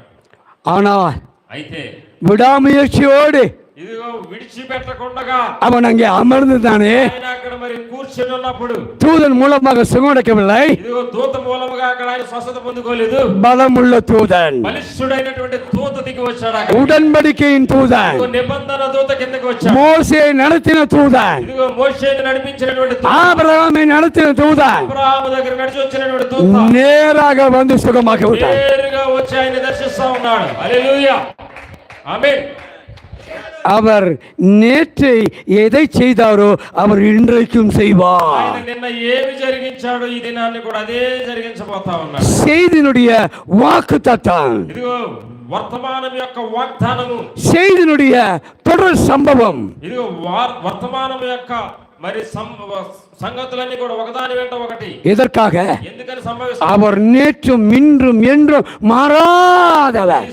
సంగతులన్నీ కూడా ఏమి మీరు రుజువు చేస్తానంటే ఆయన నిన్న నేడు నిరంతరము మారని వాడని రుజువు చేస్తా ఉన్నాయి. செய்தியாளன் சொல்லுகிறார், ఇదిగో మరి వర్తమానం ఈ రీతికి సెలవిస్తా ఉంది. முதல் தீர்மானம் என்னவோ கடைசி வரையும் அதே தீர்மானம் தான். మొట్టమొదటి తీర్మానం ఏదై ఉన్నదో చివరి తీర్మానం కూడా ఆయనది అదే అయి ఉన్నది. ஹல்லேலூயா. హల్లెలూయా. அவர் எப்படி வருகிறார்? ఆయన ఎలా వస్తున్నాడు? மல்கியா 3ஆம் அதிகாரம் 1-2 வசனங்களை வாசிங்கள். మలాకి 3వ అధ్యాయము 1-2 వచనాలు చూడండి. ஆமென். ఆమేన్. మలాకి 3వ అధ్యాయం 1-2 వచనాలు చూస్తే, ఆమేన్, ఆమేన్. ఇదిగో నాకు ముందుగా మార్గము సిద్ధపరచుటకై నేను నా దూతను పంపుచున్నాను. మీరు వెలుగుచున్న ప్రభువు అనగా మీరు కోరు నిబంధన దూత తన ఆలయమునకు హఠాత్తుగా వచ్చును. ఇదిగో ఆయన వచ్చుచున్నాడని సైన్యములకు అధిపతి యెహోవా సెలవిచ్చుచున్నాడు. ஆமென். ఆమేన్. A great promise. ఒక గొప్ప వాగ్దానం. I will send my angel. ఇదిగో నేను నా యొక్క దూతను పంపుతున్నానంటా ఉన్నాడు ఆయన. దూత He will go before me. ఇదిగో ఆయన నాకు ముందుగా వస్తా ఉన్నాడంటా ఉన్నాడు మార్గాన్ని సిద్ధపరచడానికి. By that time, ఆ సమయంలో whom you seek the Lord, he will come to his temple. ఇదిగో ఎవరైతే ఆయన వెతుకుతారో వారందరూ కూడా ఆయన యొక్క మందిరానికి వస్తారంటా ఉన్నాడు ఆయన. 2 angels are there. ఇదిగో 2 దూతలు అక్కడ ఉన్నారు. Who is that first angel? ఎవరు ఆ మొట్టమొదటి దూత? John the Baptist. ఇదిగో మొట్టమొదటి దూత యోహానే ఉన్నాడు. இரண்டாவது தூதன் யார்? రెండవ దూత ఎవరు? இயேசு கிறிஸ்துவே. యేసు ప్రభువారే. இயேசு கிறிஸ்து வர வேண்டும் என்றால் యేసు ప్రభువారు రావాలి అని అంటే ஒரு வழியை ஆயத்தம் பண்ண தூதன் வர வேண்டும். ఒక మార్గాన్ని సిద్ధపరచడానికి ఒక దేవదూత రావాలి. அந்த தூதன் யோவான் ஸ்நானன். ఆ యొక్క దేవదూత ఎవరో కాదు, బాప్తిస్మిచ్చే యోహానే. அதே மாதிரி இந்த குளத்துல பாக்குறோம்.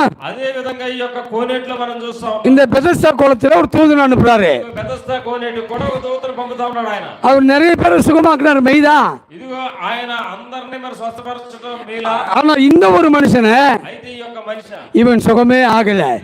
ఈ మనిషి మాత్రం స్వస్థత. இப்ப ரெண்டாவது தூதன் வர்றாரு. ரெண்டாவது தூதன் வர்றாரு. మొట్టమొదటి దూత వచ్చి వెళ్ళిపోయాడు.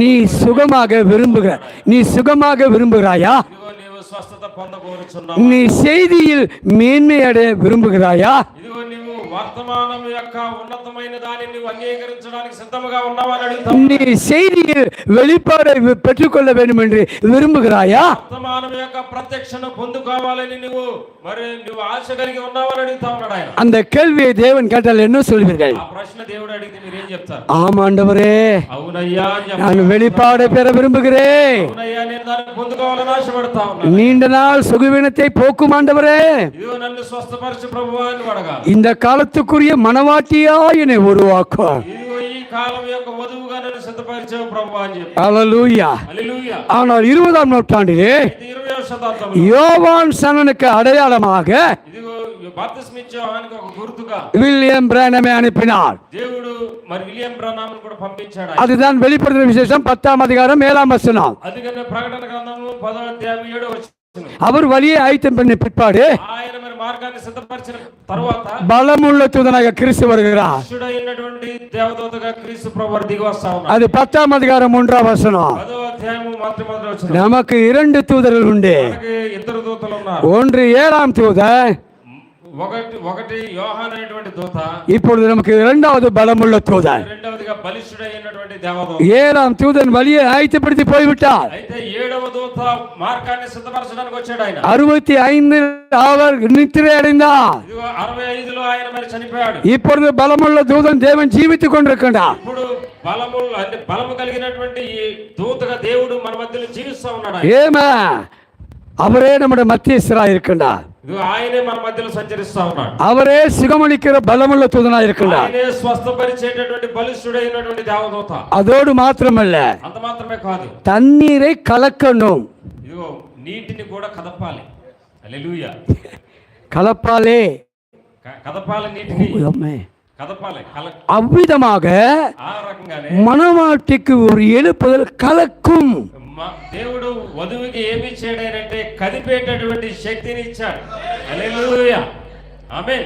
3ஆம் முத்திரையிலே சொல்லுகிறார், மணவாட்டிக்கு இன்னும் எழுப்புதல் வரவில்லை. ఇదిగో 3వ ముద్రలో ఆయన చెప్తా ఉన్నాడు, దేవుడు తన యొక్క వధువుకి ఇంకా మరి ఆ యొక్క మెలుకు రాలేదంటా ఉన్నాడు ఆయన. Denomination revival over. అదిగో డినామినేషనల్ అనగా సంఘ శాఖల యొక్క ప్రత్యక్షత ముగించబడింది. ஆனால் மணவாட்டிக்கு இன்னும் எழுப்புதல் வரவில்லை. ఇదిగో మనం వధువుకి ఇంకా మరి ఆ ఉత్సవం రావాలంట. மணவாட்டிக்கு எங்கிருந்து எழுப்புதல் வரும்? ఇదిగో ఇది వధువుకి ఆ ఉత్సవం ఎక్కడి నుంచి వస్తుంది? தீர்க்கதரிசி பிரயாணம் சொல்லுகின்றார், 7 இடிகளிலிருந்து எழுப்புதல் உருவாகும். 7 ముద్రలో నుంచి ఆ ఉత్సవం వస్తుందని చెప్తున్నాడు ఆయన. அந்த 7 இடிகளிலே புதிய நாமம் இருக்கிறது. ఆ 7 ముద్రలోనే కొత్త పేరు ఉంది ఆయన గురించి. அதாவது 7 உருமுలు. ఆ 7 ఉరుముల్లో ఆ యొక్క నామం ఉంది. அந்த 7 இடிகள் ఆ యొక్క 7 ఉరుముల్లో 7 படிகளிலே மேலே கொண்டு செல்லும். ఆ 7 మెట్ల మూలముగా మరి అక్కడ స్టెప్ బై స్టెప్ అక్కడ ఉంది చూసారా? 7 స్టెప్స్ మూలంగా అక్కడ మరి పైకి దేవుడు విశ్వాసము, ధైర్యము, జ్ఞానము, ఇచ్చేడకము, దేవభక్తి, సహోదర స్నేహం, పొరుமை. జ్ఞానము, ఆశా నిగ్రహము, సహనము, దైవభక్తి, సహోదర ప్రేమ. இந்த 7 படிகள் எங்கே போகும் என்றால் தலைக்கலுக்கு போகும். ఈ యొక్క 7 భాగాలు కూడా ఎక్కడికి తీసుకుని వెళ్తాయంటే తలరాయి ప్రత్యక్ష దగ్గర తీసుకుని వెళ్తాయి. இந்த தலைக்கல் தான் எழுப்புதலை கொடுக்கும். ఇదిగో తలరాయి యొక్క ప్రత్యక్ష దగ్గరికి నేను చేర్చుతాయి. அதுதான் இந்த காலம். అదే ఈ యొక్క కాలమైనది. அந்த எழுப்புதலுக்காக காத்திருக்கிறோம். ఇదిగో ఉత్సవం నింపేటటువంటి కాలమైనది తలరాయి యొక్క ప్రత్యక్షతోని. பெதஸ்தா குலத்துக்கு ஒரு தூதன் தான் வந்தான். ఇదిగో బెతస్దా కోనేటికి ఒక్క దేవదూత వచ్చాడు. 3ஆம் எழுப்புல எல்லாருமே சுகமளிப்பான். ఇదిగో 3వ ఈడ్పులో అందరూ కూడా స్వస్థత పొందుకోబోతా ఉన్నారు. ஆமென். சகோதரியே நீ கரங்களை வைக்கும் பொழுது ఇదిగో నీ యొక్క చేతులు జోడించి நீரே பார்ப்பாய். ఇదిగో నీ చేయి పెట్టుకుని నువ్వే ప్రార్థించు. எப்படி சுகம் உண்டாகிறது உன் கண்ணாலே பார்ப்பாய். ఇదిగో నువ్వు ఎలాగ స్వస్థపడబోతా ఉన్నావో నీ కళ్ళారా నువ్వే చూడు. கடைசி கால செய்தி கட்டுக்கதை இல்லை. ఇదిగో చివరి కాలం వర్తమానం కట్టుకథ కాదు ఇది. கடைசி கால செய்தி வெறும் எமோஷன் இல்ல. ఇదిగో చివరి కాల వర్తమానం ఇది ఏదో ఎమోషనల్ అయింది కాదు. ఇది சொல்வதை செய்யும். ఉద్రేకమైంది కాదు కానీ ఇది சொல்வதை செய்யும். చెప్పింది జరిగి తీరుతుంది. ஆதியாமத்தில் என்ன வாக்குத்தத்தம்? வாக்குத்தத்தம்? అబ్రహాము గారికి ఏ రకమైన వాగ్దానము? தேவன் சொன்னதை செய்யும் வரைக்கும் அவர் சும்மா இருக்க மாட்டார். దేవుడు తాను చెప్పినది నెరవేర్చే వరకు ఆయన ఊరికే ఉండేవాడు కాదు ఆయన. In book of Genesis, ఇదిగో మరి ఆ యొక్క ఆది కాండంలో அவர் சொன்னால் அவர் செய்வார். ఆయన చెప్పాడు, దాన్ని చేశాడు. அவர் தேவன், ఆయన దేవుడు, அவர் మనిషిன் அல்ல. ఆయన మానవుడు కాదు. சொன்னதை செய்கிறவர், చెప్పింది చేస్తాడు ఆయన. சொன்னதை செய்யும் அளவுக்கு வீணாய் இருப்பதில்லை. ఇదిగో చెప్పింది చేయకుండా ఉండడానికి వీలే లేదు అసలు. ஆமென். హల్లెలూయా. ஹalleluya. ఆమేన్. ஆகவே அருமையான சகோதரனே, అందుకని ప్రియమైన సోదరులారా, நாம் பரிசுத்தாவினாலே வழிநடத்தப்பட வேண்டும். ఇదిగో మనం పరిశుద్ధాత్మ ద్వారా నడిపించబడతా ఉన్నాం. ஏன்? ఎందుకని தேவன் நமக்கு வாக்குத்தத்தம் பண்ணியிருக்கின்றார். దేవుడు మనకు ఒక వాగ్దానాన్ని ఇచ్చాడు ఆయన. என்ன வாக்குத்தத்தம்? ఏంటి ఆ వాగ్దానము? இழந்து போனதே அனைத்தையும் நான் திரும்ப அளிப்பேன். ఇదిగో నీవు మరణించినా సరే తిరిగి నేను నిన్ను లేపబోతా ఉన్నానంటా ఉన్నాడు ఆయన. ஆமென். யோவேல் கிரந்தம் యోవేలు గ్రంథంలో திரும்பி அளிப்பேன். ఇదిగో తిరిగి పిలుస్తా ఉన్నాడు ఆయన. மனவாட்டிக்குரிய வாக்குத்தத்தம். ఇదిగో దేవుడు తన యొక్క వధువుకి ఇచ్చినటువంటి వాగ్దానము.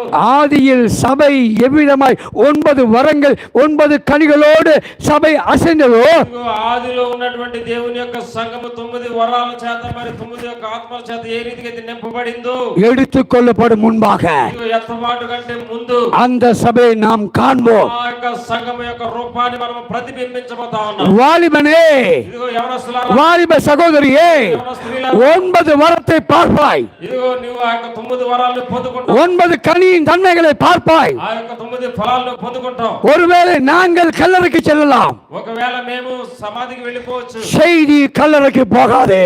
వర్తమానము సమాధికి వెళ్ళదు. హల్లెలూయా. ஹalleluya. హల్లెలూయా. ఎందుకని? பரிசுத்த ஆவி நம்மை நடத்தும். పరిశుద్ధాత్మ మనల్ని నడిపిస్తా ఉంది. ஆமென். ஆமென். தேவன் நம்மை பாதுகாப்பார். దేవుని మనల్ని కాపాడుతా ఉన్నాడు. தேவன் நம்மை பராமரிப்பார். దేవుడే మనకు బలాన్ని ఇస్తున్నాడు. ஒரு தீமையும் உன்னை அணுகாமல் காப்பார். ఇదిగో ఒక రోగము కూడా నిన్ను బాధించకుండా దేవుడు కాపాడుతాడు. உன் வழிகளிலெல்லாம் அவரை நினைத்துக்கொள். அவர் தம்முடைய தூதர்களை காக்கும்படி உனக்கு காவல் வைப்பார். నీ యొక్క మార్గముల్లో ఆయన నిలబడి తన యొక్క దూతలకు ఆయన ఆజ్ఞాపిస్తాడు ఆయన. ஆகவே இன்றைக்கு பெதஸ்தா குலத்தை பார்த்தோம். అందుకని ఈ దినాన్ని మనం బెతెస్దా కోనేరుని చూస్తా ఉన్నాం. ஆமென். హల్లెలూయా. ఆమేన్. ஒரு சமயம் ఒక సమయంలో உபவாசம் என்றதான தாயும் குட்டியிலும் தேவனுடைய தீர்க்கதரிசனத்தில் வருகிறது. ఉపవాసం అనేటువంటి ఎలకల లాంటి ఒక జంతువు ప్రవక్త దగ్గరికి వచ్చింది తన యొక్క పిల్లలను తీసుకొని. ஏதோ அடிபட்டு ரத்தம் போய் சதையெல்லாம் நெளிஞ்சு போயிட்டு இழுத்துக்கிட்டு வருது. దాని పేరు ఉపవాసం అని చెప్పి అంటా ఉన్నాడు ప్రవక్త. ఇది అది పందికొక్కులాగా ఉంటుంది అన్నమాట. ఆ రకమైనటువంటి రూపుతోటి అది ఒంటి నిండగా గాయాలతోటి మరి కుంటుకుంటా ప్రవక్త ఉన్న ప్రదేశానికి వచ్చింది. முதல் தடவை தீர்க்கதரிசனத்தில் வந்தது. మొట్టమొదటిసారి దేవుని యొక్క ప్రవక్త దగ్గరికి వచ్చింది. தீர்க்கதரிசி கண்டுகொள்ளவில்லை. ప్రవక్త దాన్ని మరి పట్టించుకోలేదు. ఆయన చూడాలి. இரண்டாம் முறை வருகிறது. రెండవసారి వస్తుంది. அப்பொழுது உணர்கிறார். అప్పుడు మరి ఆయన ஃபீலிங் ఫీల్ అవుతా ఉన్నాడు. எதற்காக வருகிறது? ఏదో జరుగుతుంది అందుకని ఇది వస్తా ஓ, ஜெபத்துக்காக வருகிறது என்று உணர்ந்தார். ఇదిగో మరి ప్రార్థన అవసరంతో ఇది వస్తా ఉన్నట్టుందని ఆయన ఆలోచిస్తున్నాడు. அந்த தாய் மிருகத்திற்கும் பிள்ளைகளாகிய குட்டிகளுக்கும் ஜெபித்தார், சுகமாகிவிட்டது. ఇదిగో మరి ఆ యొక్క తల్లి ఆ ఉపజానికి పిల్లల ఉపజానికి ఆయన మరి ప్రార్థన చేసినప్పుడు మరి అవన్నీ కూడా స్వస్థత పొందుకున్నట్లుగా మనం చూస్తా ఉన్నాం. హల్లెలూయా.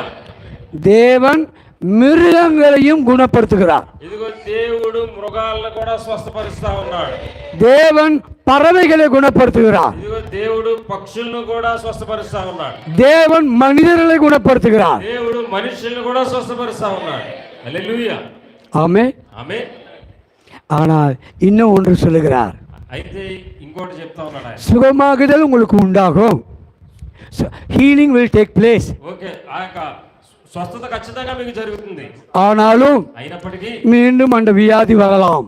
అయినప్పటికీ కూడా ఆ వ్యాధి మరలా తిరిగి రావచ్చు. ஆனால் இன்னொரு வியாதி வரக்கூடாது. అయితే ఇంకొక వ్యాధి రాకూడదు. உன்னுடைய சோல் ஹீலிங், ஆத்தும ஸ்வஸ்ததா. ఇదిగో నీలో పోయినటువంటి వ్యాధి మరలా రావచ్చు, కానీ ఇంకొక వ్యాధి రాకూడదు. ఏంటిదంటే నీ యొక్క ఆత్మ స్వస్థత, అపవిత్ర అస్వస్థత అనేది ఆత్మకు అస్వస్థత రాకూడదు. శరీరத்தை காட்டிலும் శరీరం కంటే కూడా ஆத்துமா மிக முக்கியமானது. ఆత్మ యొక్క బలము ముఖ్యమైనది. ప్రియమైన దేవుని బిడ్డ, ఆత్మీయ స్వస్థత ముఖ్యము. உங்களுடைய ஆத்மாவை தேவன் கருத்தில் எப்பொழுதுமே ஒப்பு கொடுங்கள். ఇగో మీ ఆత్మలను దేవుని యొక్క చేతుల్లో మీరు ఎప్పుడు కూడా ఆయన సన్నిధిలో మీరు ఒప్పుకోండి. మీ ఆత్మను ఆయనకి అప్పచెప్పండి. ஆகவேதான் ஆங்கிலத்தில் சொல்லுகின்றோம், అందుకని ఇంగ్లీష్ లో ఈ రీతి Soul healing is better than physical healing. ఇదిగో మరి ఆత్మీయ స్వస్థత అనేది శారీరక సంబంధమైన స్వస్థత కంటే కూడా ప్రాముఖ్యమైనది. எப்படி ஆத்ம சுகம் உண்டாகிறது? ఇదిగో ఆ ఆత్మీయ స్వస్థత ఎలా వస్తుంది? அந்த பரிசுத்தமான தேவன் உனக்குள்ளே வந்து உன் இருதயத்தை தங்கி இருக்கும்போது உன்னுடைய ஆத்மா பூர்ண சுகம் பெறுகிறது. ఆ పరిశుద్ధుడైనటువంటి దేవుడు దిగి వచ్చి నీ హృదయంలో ఆయన కూర్చున్నప్పుడు, నీ హృదయంలో ప్రవేశించినప్పుడు ఆటోమేటిక్ గా నీ యొక్క ఆత్మ స్వస్థత పొందుకుంటుంది. Amen. Amen. Amen. Amen. May God bless you all. దేవుడు మిమ్మల్ని దీవించును గాక. Amen. Amen. Amen. Hallelujah. Hallelujah. Yes, brother. Yes, sit. Hallelujah. God bless you, brother. God bless you. God bless you. God bless. God bless you. Thank you. Thank you. God bless you. God. Amen. Oh. Praise the Lord, hallelujah. ఎంతమంది సంతోషంగా ఉన్నారండి? Praise the Lord, hallelujah. ఈ సమయంలో మనందరూ లేచి నిలబడదాం. దేవుని స్తోత్రం కలుగును గాక. హల్లెలూయా. నిజంగా దేవుడు అద్భుతంగా చాలా తక్కువ సమయంలో మనతో అనేక విషయాలు మాట్లాడారండి. దేవుని నామానికి మహిమ కలుగును గాక. మరి దైవజనుని నిలబెట్టుకుని అద్భుతంగా అనేక సంగతులు మనతో మాట్లాడడం జరిగింది. దేవుని మహిమ కలుగును గాక. మరి ఆ యొక్క 38 సంవత్సరాల నుంచి ఆ యొక్క పక్షవాత రోగం కలిగినటువంటి ఆ వ్యక్తిని స్వస్థపరచడం, దేవుడు ఎలా దిగి వచ్చాడు అనే సంగతులు బోధిస్తూ మరి ఆ దూత గురించి చెప్పినటువంటి సంగతులు మనం విన్నాం. దేవుని మహిమ కలుగును గాక. హల్లెలూయా. ఈ రోజున మనందరికీ కూడా ఒక దూత ఉందని, హల్లెలూయా, ఆ దూత మనల్ని నడిపిస్తుందని మనం విన్నాం. హల్లెలూయా.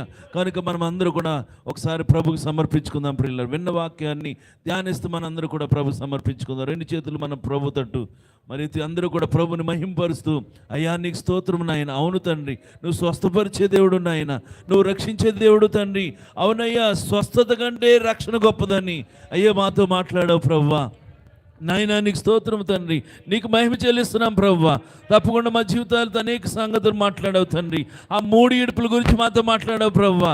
తప్పకుండా ఈ దినమందు నాయనా ఓ స్వస్థత, ఆ హృదయ రహస్యాలు వివేచించుడా, ఆ యొక్క వాక్యం తెరబడుననే నాయన, ఆ 3 ప్రత్యక్షల కొరకు నాయన, ఆ యొక్క 3 ఇడుపుల కొరకు నాయన మరి తండ్రి ఈ దినమందు మాతో మాట్లాడిన దేవునికి స్తోత్రాలు తండ్రి. విన్న వాక్యం ద్వారా మా జీవితాలను ఇంకా బలపరచండి అయ్యా. తప్పకుండా నీ వాక్యం ద్వారా మమ్మల్ని ఇంకా ప్రభు అభిషేకించి నీ దాసును వాడుకొని ఓ మమ్మల్ని బలపరచండి ప్రభు. అందరూ ప్రార్థన చేద్దామండి. హల్లెలూయా, హల్లెలూయా, హల్లెలూయా, హల్లెలూయా. అందరూ కూడా దేవుని సమర్పించుకుందామండి. Praise the Lord. Hallelujah, hallelujah. దేవానికి స్తోత్రం తండ్రి. మనందరూ కలిసి మనం విన్న వాక్యాన్ని బట్టి మన ప్రభు స్తుతించి ఆరాధన చేస్తూ మనం ఇక్కడి నుంచి మరి సెలవు తీసుకుందాం ప్రియులారా. హల్లెలూయా, మహిమ దేవా, హల్లెలూయా. దేవానికి స్తోత్రం నాయన. హల్లెలూయా.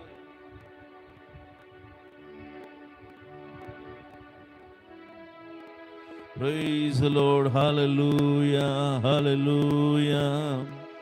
మహిమ రాజానికి స్తోత్రం తండ్రి. హల్లెలూయా. అందరూ కూడా ప్రభు సమర్పించుకోండి పిల్లారా. హల్లెలూయా, హల్లెలూయా, హల్లెలూయా, హల్లెలూయా. మహిమ మహిమ మహిమ దేవా. హల్లెలూయా. రాజానికి స్తోత్రం తండ్రి. హల్లెలూయా. మహిమ దేవా. హల్లెలూయా. యెహోవా ఈరే, యెహోవా షాలోమ్, యెహోవా నిస్సీ, యెహోవా రాఫా, యెహోవా ఈరే, యెహోవా షాలోమ్, యెహోవా నిస్సీ, యెహోవా రాఫా. అద్భుతముల కొరకు ఆశించుచున్నాను, నీక సాధ్యమేదియు లేనే లేదు యేసయ్యా. బ్రదర్, అద్భుతముల కొరకు ఆశించుచున్నాను, నీక సాధ్యమేదియు లేనే లేదు యేసయ్యా యెహోవా ఈరే యెహోవా షాలోమ్ యెహోవా యెహోవా రాఫా అందరూ పాడదామండి యెహోవా ఈరే యెహోవా షాలోమ్ యెహోవా నిస్సీ యెహోవా రాఫా వాగ్దానములు చేయువాడా నమ్మదగిన దేవా వాగ్దానములు నెరవేర్చుటకు శక్తి గల దేవుడవు వాగ్దానములు చేయువాడా నమ్మదగిన దేవా వాగ్దానములు శక్తి గల దేవుడవు మాట తప్పని వాడవు మార్పులేని వాడవు నిన్న నేడు నిరతము ఉన్నవాడవు మాట తప్పని వాడవు మార్పులేని వాడవు నిన్న నేడు నిరతము ఉన్నవాడవు మహత్తైన కార్యములు మహాచర్య కార్యములు మహత్తైన కార్యములు మహాచర్య కార్యములు అద్భుతములు చేయును యెహోవా ఈరే అందరూ చేతులెత్తి యెహోవా షాలోమ్ యెహోవా నిస్సీ యెహోవా రాఫా యెహోవా ఈరే యెహోవా షాలోమ్ అందరూ చేతులెత్తి పాడదాం వా నిస్సీ యెహోవా రాఫా చీకటిని ఉదయముగా మార్చు నీతి సూర్యుడవు లేని వాటిని ఉన్నట్టుగానే పిలచు దేవుడవు చీకటిని ఉదయముగా మార్చు నీతి సూర్యుడవు అందరూ చప్పలు కొడుతూ పాడదామా నీ వాటిని ఉన్నట్టుగానే పిలచు దేవుడవు మృతులను సజీవులుగా చేయు దేవుడవు సమాధి నుండి లాజరును లేపిన నాదుడవు మృతులను సజీవులుగా చేయు దేవుడవు సమాధి నుండి లాజరును లేపిన నాదుడవు మహత్తైన కార్యములు మహాచర్య కార్యములు మహత్తైన కార్యములు మహాచర్య కార్యములు అద్భుతములు చేయును యెహోవా ఈరే అందరూ పాడదాం యెహోవా యెహోవా నిస్సీ యెహోవా రాఫా, యెహోవా ఈరే, యెహోవా షాలోమ్, యెహోవా నిస్సీ, యెహోవా రాఫా.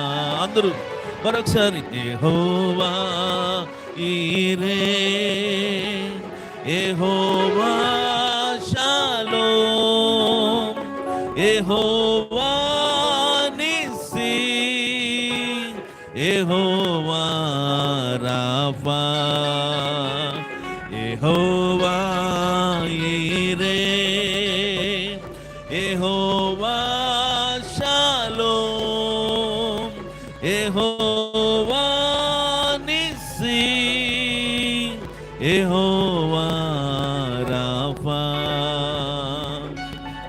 అద్భుతముల కొరకు ఆశించుచున్నాను, నీక సాధ్యమేదియు లేనే లేదు యేసయ్యా. అద్భుతముల కొరకు ఆశించుచున్నాను, నీక సాధ్యమేదియు లేనే లేదు యేసయ్యా. యెహోవా ఈరే, అందరూ పాడదాం. యెహోవా షాలోమ్, యెహోవా నిస్సీ, యెహోవా రాఫా, యెహోవా ఈరే, యెహోవా షాలోమ్, యెహోవా నిస్సీ, యెహోవా రాఫా. అందరూ మరొకసారి యెహోవా ఈరే, గ్లోరీ, యెహోవా షాలోమ్, యెహోవా నిస్సీ, యెహోవా రాఫా, యెహోవా ఈరే, యెహోవా షాలోమ్, యెహోవా నిస్సీ, యెహోవా రాఫా, యెహోవా రాఫా, యెహోవా రాఫా. హల్లెలూయా, హల్లెలూయా. అందరూ చప్పట్లు కొడుతూ దేవుని స్తుతిద్దామండి. ఆయన మనకే మహిమ కలుగును గాక. హల్లెలూయా, ప్రైజ్ ది లార్డ్. హల్లెలూయా, హల్లెలూయా. అవునండి, ఆయన యెహోవా ఈరేగున్న దేవుడు, యెహోవా షాలెముగున్న దేవుడు, యెహోవా నిస్సీ అయిన దేవుడు, యెహోవా రాఫాగా స్వస్థపరచు దేవుడు ఆయన. హల్లెలూయా, హల్లెలూయా, హల్లెలూయా, గ్లోరీ. వాక్యాన్ని ధ్యానిస్తూ మనం సెలవు తీసుకుందాం ప్రియులారా. రేపు ఉదయకాలం యథావిధిగా మరి 10 గంటలకి ఆరాధన ప్రారంభించబడుతుంది. దయచేసి అందరూ కూడా 9:30 గంటలకి అందరూ వచ్చి ప్రార్థించాలి. అలాగే రేపు సాయంకాలం కూటం మరి 6 గంటలకే ప్రారంభించబడుతుంది. దయచేసి గమనించాలని మీ అందరికీ ప్రేమతో తెలియజేస్తున్నాం. హల్లెలూయా. ఈ సమయంలో దైవజనులు పాస్టర్ దానియేలు గారు వచ్చి ముగింపు ప్రార్థన ఆశీర్వాదంతో ఈ కూడుకును మనం ముగించుకుందాం. హల్లెలూయా. యెహోవా ఈరే, యెహోవా షాలోమ్, యెహోవా నిస్సీ, యెహోవా రాఫా, యెహోవా ఈరే, యెహోవా షాలోమ్, యెహోవా నిస్సీ,